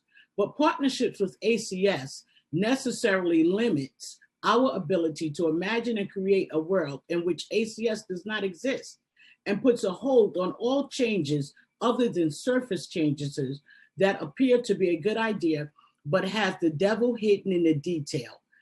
Example, parent advocates and agencies. Communities can and should be trusted to care for and support themselves. Yet still, communities have not been provided with the opportunity and financial support to do so. Commissioner Hansel said, ACS did a survey to ask community if they wanted preventive services, and the survey showed a positive support for preventive services. I would like to go a step further and ask how that question was asked or framed. Specifically, what options outside of ACS services, preventive services or otherwise, were provided to those being surveyed? I can assure you, if asked, would you prefer an ACS investigation or a preventive worker, everyone would choose the latter. But if ACS asked, would you prefer preventive services or community supports that have no relationship whatsoever to ACS, I strongly believe most, if not all, would choose community supports. Over the decades, ACS puts a lot of time in changing their image without stepping back and changing their practices. ACS may have changed policies, but their practices on the ground look much and yet the same. A change in practice is not FAR-Track, recently reintroduced as CARES. What CARES will do is subject families to interrogation, ongoing, and ACS intervention for months, force them into voluntary services they do not want, in many cases need, all with the threat of switching the case to the investigation track if they don't comply. So people will take the less of the two evils. They will choose CARES. There will be no data collected to show how many people are being stopped and frisked by the child welfare system, as they like to call it, even though there's no welfare for the children. There is another component of data-driven decision-making that provides accountability, that lacks accountability, and is based on pre-existing contaminated prior interactions and outcomes. We must divest in ACS as well as other systems, as their track records show. They cause more harm than good. Advocates should be separate from the policing system like ACS, and the power dynamic will never allow them to authentically create better outcomes for families. I recently had a situation at an agency where the agency was very upset about my being present to support a parent at a visit. The parent asked me to attend the visit because she experienced many negative things during her visit that prevented her from bonding with her child. The agency pushed back very hard, but I prevailed, and they knew the nonsense was going to stop. How can we expect a parent advocate working for that same agency to address these types of issues when the agency they are working for is causing parts of the harm? Overall, I think the minuscule improvements reported are not what we would have achieved had this task force been comprised of those who have been impacted by the family regulation system and true community-based grassroots organizations, not those on the ACS payroll that are in no way aligned with or working in partnership without ACS. Thank you for the opportunity to present today. And if you have any questions, I'd be more than happy to answer them. Thank you so much, Joyce. And thank you for all of the advocacy that you have done and continue to do, and calling attention to the issues that need to be addressed, that need to be examined over and over and over again. Your commitment is second to none. So I want to thank you for everything that you continue to do. I look forward to continuing working with you. Thank you. Thanks, Joyce. Again, Joyce. I'm now going to call up our next panel. Our next panel will be in this order: John Sentigar, Sarah Kroon-Childs, Jimmy Meager, and Jamel Robinson. And we will begin with John Sentigar, followed by Sarah Kroon-Childs. Over to John. Time starts now. Good afternoon. My name is John Centigar, and I am the Director of Development and Communications at Covenant House, New York. I would like to thank the Committee on General Welfare and Chairperson Stephen Levin for the opportunity to submit testimony regarding Intro 148. Covenant House, New York is the city's largest nonprofit adolescent care agency, serving youth experiencing homelessness ages 16 to 24. During this past year, CHNY served over 1,500 young people in our residential programs and through our drop-in center and street outreach efforts. On a nightly basis, we provide shelter to approximately 200 young people, including pregnant women and mothers with children, LGBTQ youth, and commercially sexually exploited youth and trafficking survivors. During COVID-19, our doors continue to remain open 24/7, and we continue to ensure that youth in our care remain safe and healthy. Over 4 years ago, Mayor de Blasio recommended that, quote, eligibility criteria for the city's rental assistance program will be expanded to include youth living in RHY shelters at risk of entering DHS shelters, unquote. Since the mayor made this statement in April of 2016, youth in RHY shelters still do not have access to any city rental assistance programs. Time and again, our dedicated and experienced aftercare housing managers struggle to find housing options for young people who are about to leave our transitional housing programs, even when the client has met all of their individual and program goals. Ultimately, youth who have successfully completed our programs need access to affordable housing. A City FEPS voucher would be an essential tool in making that happen. However, since our clients are receiving services from an RHY shelter instead of an HRA shelter, they're currently denied any opportunity to receive this voucher. It simply does not make sense that because a person is accessing services through a different agency, one that specializes in developmentally appropriate services for their age group, they should be denied a major pathway to housing stability. While youth in foster care remain an extremely vulnerable population, it is generally concerning that youth who are staying in our shelters are not given the same consideration. Advocates have been requesting that youth experiencing homelessness have access to these vouchers for over 10 years, and this has not come to fruition. The current bill presented today continues to exclude runaway and homeless youth populations. We're concerned that this distinction will pin foster care youth and those in the RHY population against each other, competing for limited resources and giving youth in foster care priority over youth who are staying in the shelter system. Ultimately, we believe this bill creates a precedent to continue to exclude RHY from other programs. We believe that both foster care youth and youth experiencing homelessness should be included in the at-risk and vulnerable population list. This agreement would allow both youth in foster care and those designated as RHY who are between 16 and 24 years old to access this vital resource without prioritizing one population over the other. We are aligned with the recommendations set forth earlier by Good Shepherd Services, as well as the Coalition for Homeless Youth in amending Intro 148. And Mr. Levin, I want to thank you specifically also for mentioning this earlier, and I hope you'll keep that under consideration. I thank you for the opportunity to testify today. Thank you very much, John. So I'm writing a text right now to the committee council saying, let's incorporate RHY, reconcile the bill with the CHY recs, and pass it as quickly as possible. So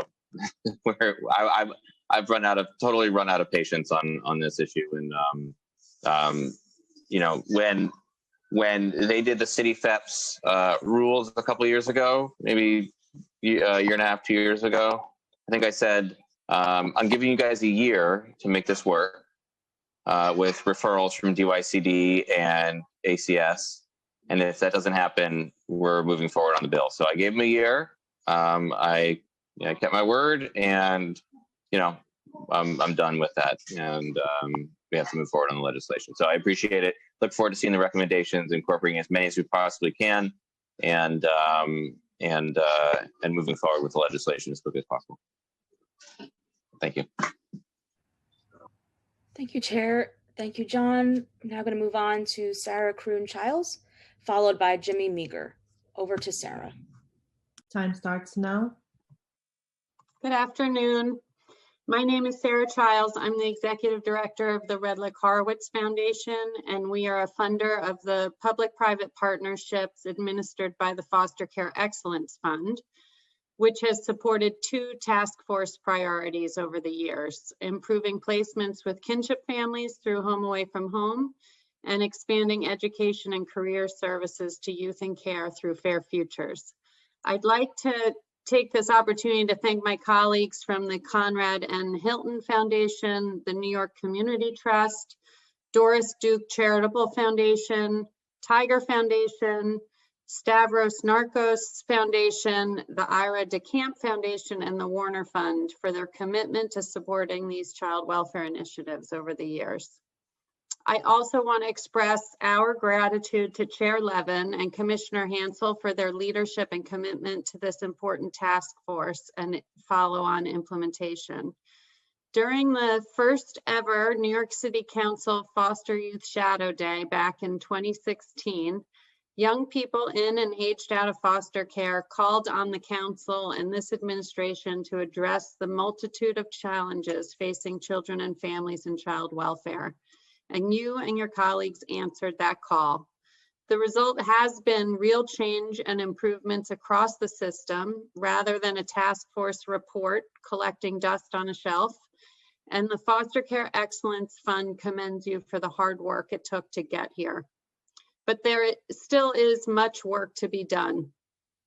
Our city still has close to 700 young people aging out of foster care each year, without supportive adults and the critical supports they need to have a fair shot at success. These young people aging out are 98% people of color and 34% LGBTQIA+. Reducing the harm this system has done to them is clearly a racial and social justice imperative for the city.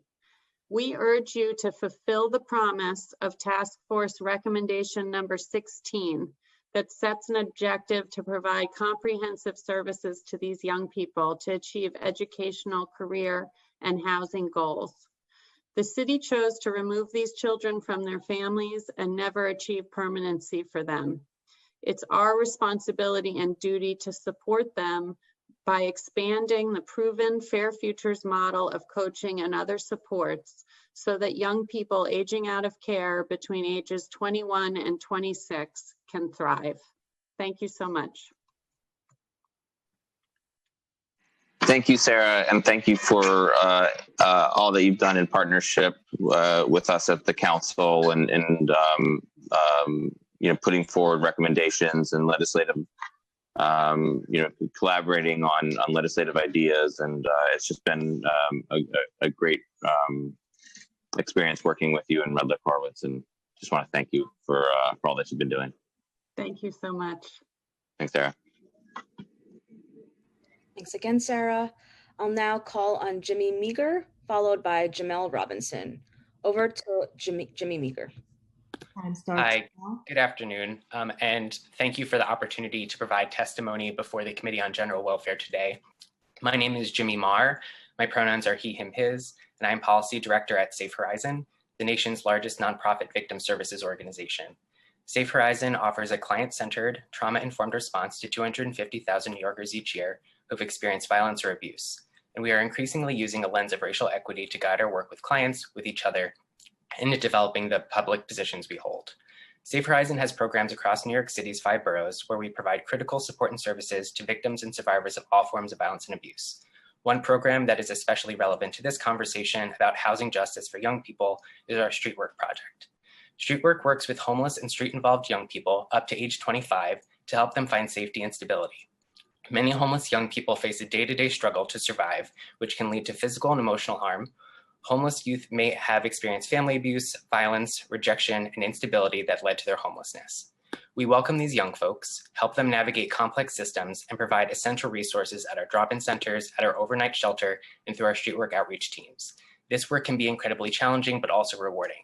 Our work at Streetwork did not pause during this pandemic. Rather, our dedicated team continued to respond to homeless and at-risk young people in need of shelter, services, and understanding. Safe Horizon Streetwork Project has been doing this community-based work for decades. Young people experiencing homelessness need and deserve housing and economic justice. That is why we support the spirit of Intro 148, while also challenging the city to go even further.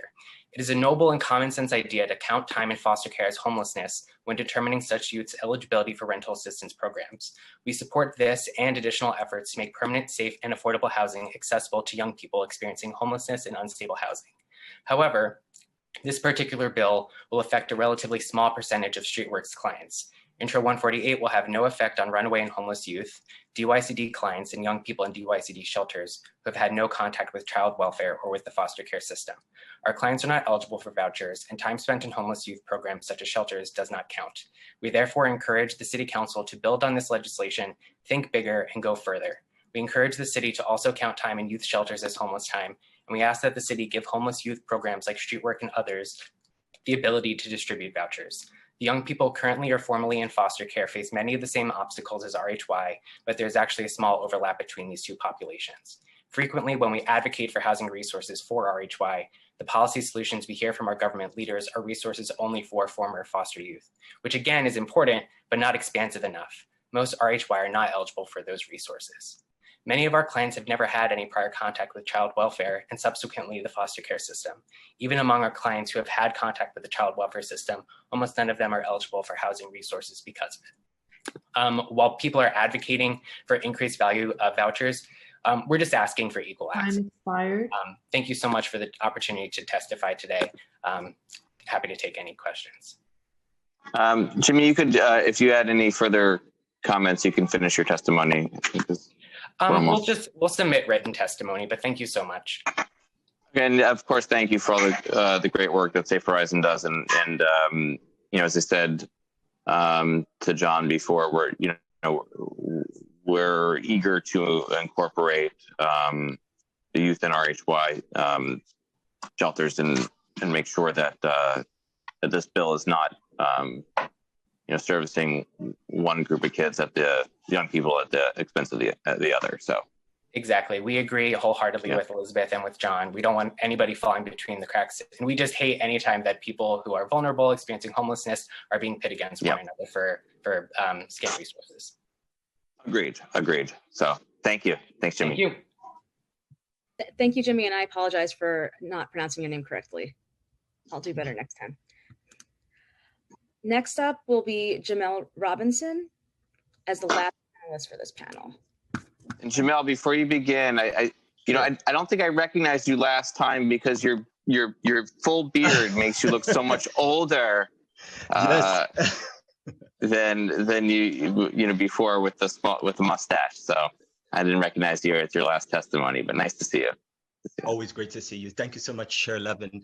I want to take a moment of personal privilege, if I could. I want to thank the community for this assembly. I want to take this opportunity, if I could.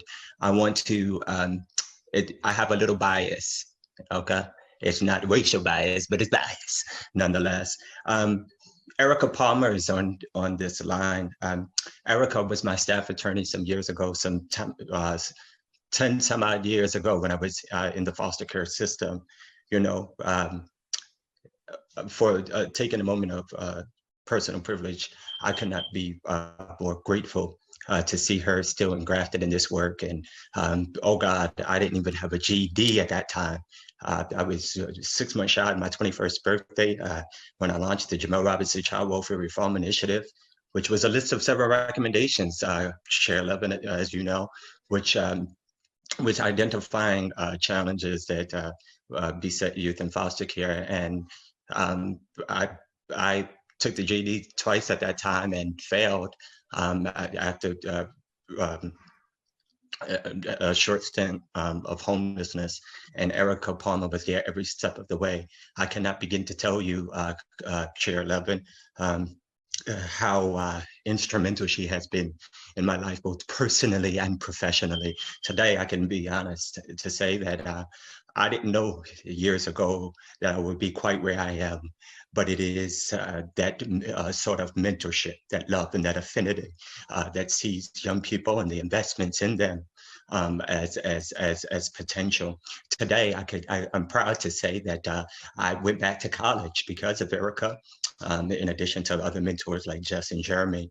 And I went back to college. I went back to acquire a GED, went on, got a bachelor's in community and human services, went on and pursued a master's in nonprofit leadership. I returned back to school, and this coming semester, I will complete with a Master of Science in Social and Public Policy and a graduate certificate in Social Entrepreneurship. And I want to say, Erica, It is that type of mentorship. It is that type of courage. It is that type of conviction when it was not popular that helped me get to where I am, and I want to thank you.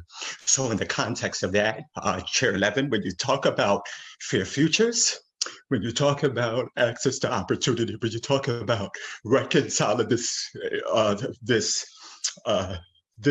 stain of racial this racial biasness that we see, racial disproportionality that we see in the child welfare system. When you talk about recompense and you hear people talk about reparations, and it seems so far off, you say, well, how could we talk about reparations? How do we repay people for taking them away from their families? And how could we? What can I tell you? Can I tell you one area? Fair futures. Before we ask for individuals like Sarah to provide the foundations to provide assistance for youth in foster care, before we ask other foundations to come up and fit the bill, we have to make sure that ACS puts in their share first. They should be the first partakers. These are their children, and an extension of that work trickles down to the foundations and the corporate sector. But Chair Levin, we have to, I could appreciate Julie Farber's comments earlier, but I gotta push back, Chair Levin. I gotta challenge you to see this a different way. Hear me, we're talking about emotional wellness outcomes for youth in foster care. Chair Levin, hear me. This is over 30 some odd years from policy report to policy report all across this country that says that we have been at epidemic proportions with regard to mental health and emotional well-being. Recommendation after recommendation, Chair Levin, that we have not revisited, and to say, what have we not done? And Chair, I'm stopping here, but I got to tell you, and this is why I'm convicted, because I allowed last hearing, I allowed them to get away, and I should have said, Chair, for brevity, let me stop referring to my notes, but I should have said to you, Chair, that no, this is long overdue. When we talk about racial disparities, sir, can I tell you, mental health disparities is the #1 across nationally. We have young people, up to 80% suffer from a significant mental health issue. It doesn't mean that they're crazy, it just means that they need additional support.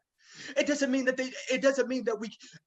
we don't need, hear me, and I conclude here, we don't need the state to tell us that we're in crisis, Chair Levin. We don't need the state to come give us the data for us to look at the numbers across the nation to realize that we're in peril. What we could do is we could take incremental steps, but we need to start now. There is no policies with regard to older youth transition with respect to emotional wellness outcomes. There is none. I submitted, and I really conclude here. I requested from ACS a set of questions for a policy report that I will release in the coming weeks regard to mental health and emotional well-being. And they responded back to me. And I can tell you with a surety that there is no policies with regard to older young people experiencing mental health challenges. I'm going to ask you to do 3 things, Commissioner Chair. Chair Levin, and this is not just particularly for here and now. I'm asking you, please convene a hearing on the mental health and emotional well-being outcomes of youth in foster care. We could do it early. We could do it. We need to figure out where they are. We need to figure out how we can best get support around them. That's one. I also will ask that you also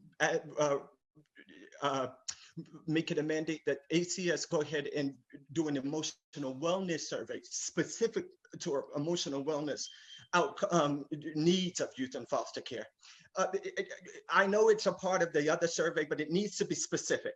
And I think they should report and have an annual report, policy report. They should submit with regard to recommendations and emotional wellness outcomes for youth in foster care. I'm going to stop there because I do realize that my time has been far expended and I have gone all over the place, but I would be remiss if I did not say to you, Chair Levin, we have to be very deliberate about this, because the new and the challenge that we're going to face after this pandemic is going to be around emotional wellness.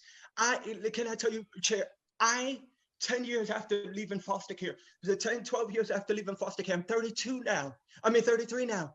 Let me tell you, you told me to go to school. I went to school. You told me to get housing. I got housing. You told me to do all of this. It still doesn't, I still get sad. I still deal with depression. I still deal with anxiety and all the trauma that I have gone through for experiencing homelessness, retreat, and all those other experiences. They're still there after you told me to do all the things that you asked me to do. So I am asking you, if not for nothing else, you have done a great job, Chair Levin, and I'm really directing it toward you because you can move the needle on this. I'm asking you to think very, very strategically about where we go from here with regard to emotional well-being. When we talk about fair futures, I want you to be very deliberate about making sure that we understand it is mentorship like Erica Palmer that made that accessible when it was not popular, in the sense that it was no program, but it was that type of fidelity to the issues that matter to us most, and that is our well-being. Thank you. I'm going to stop. Thank you.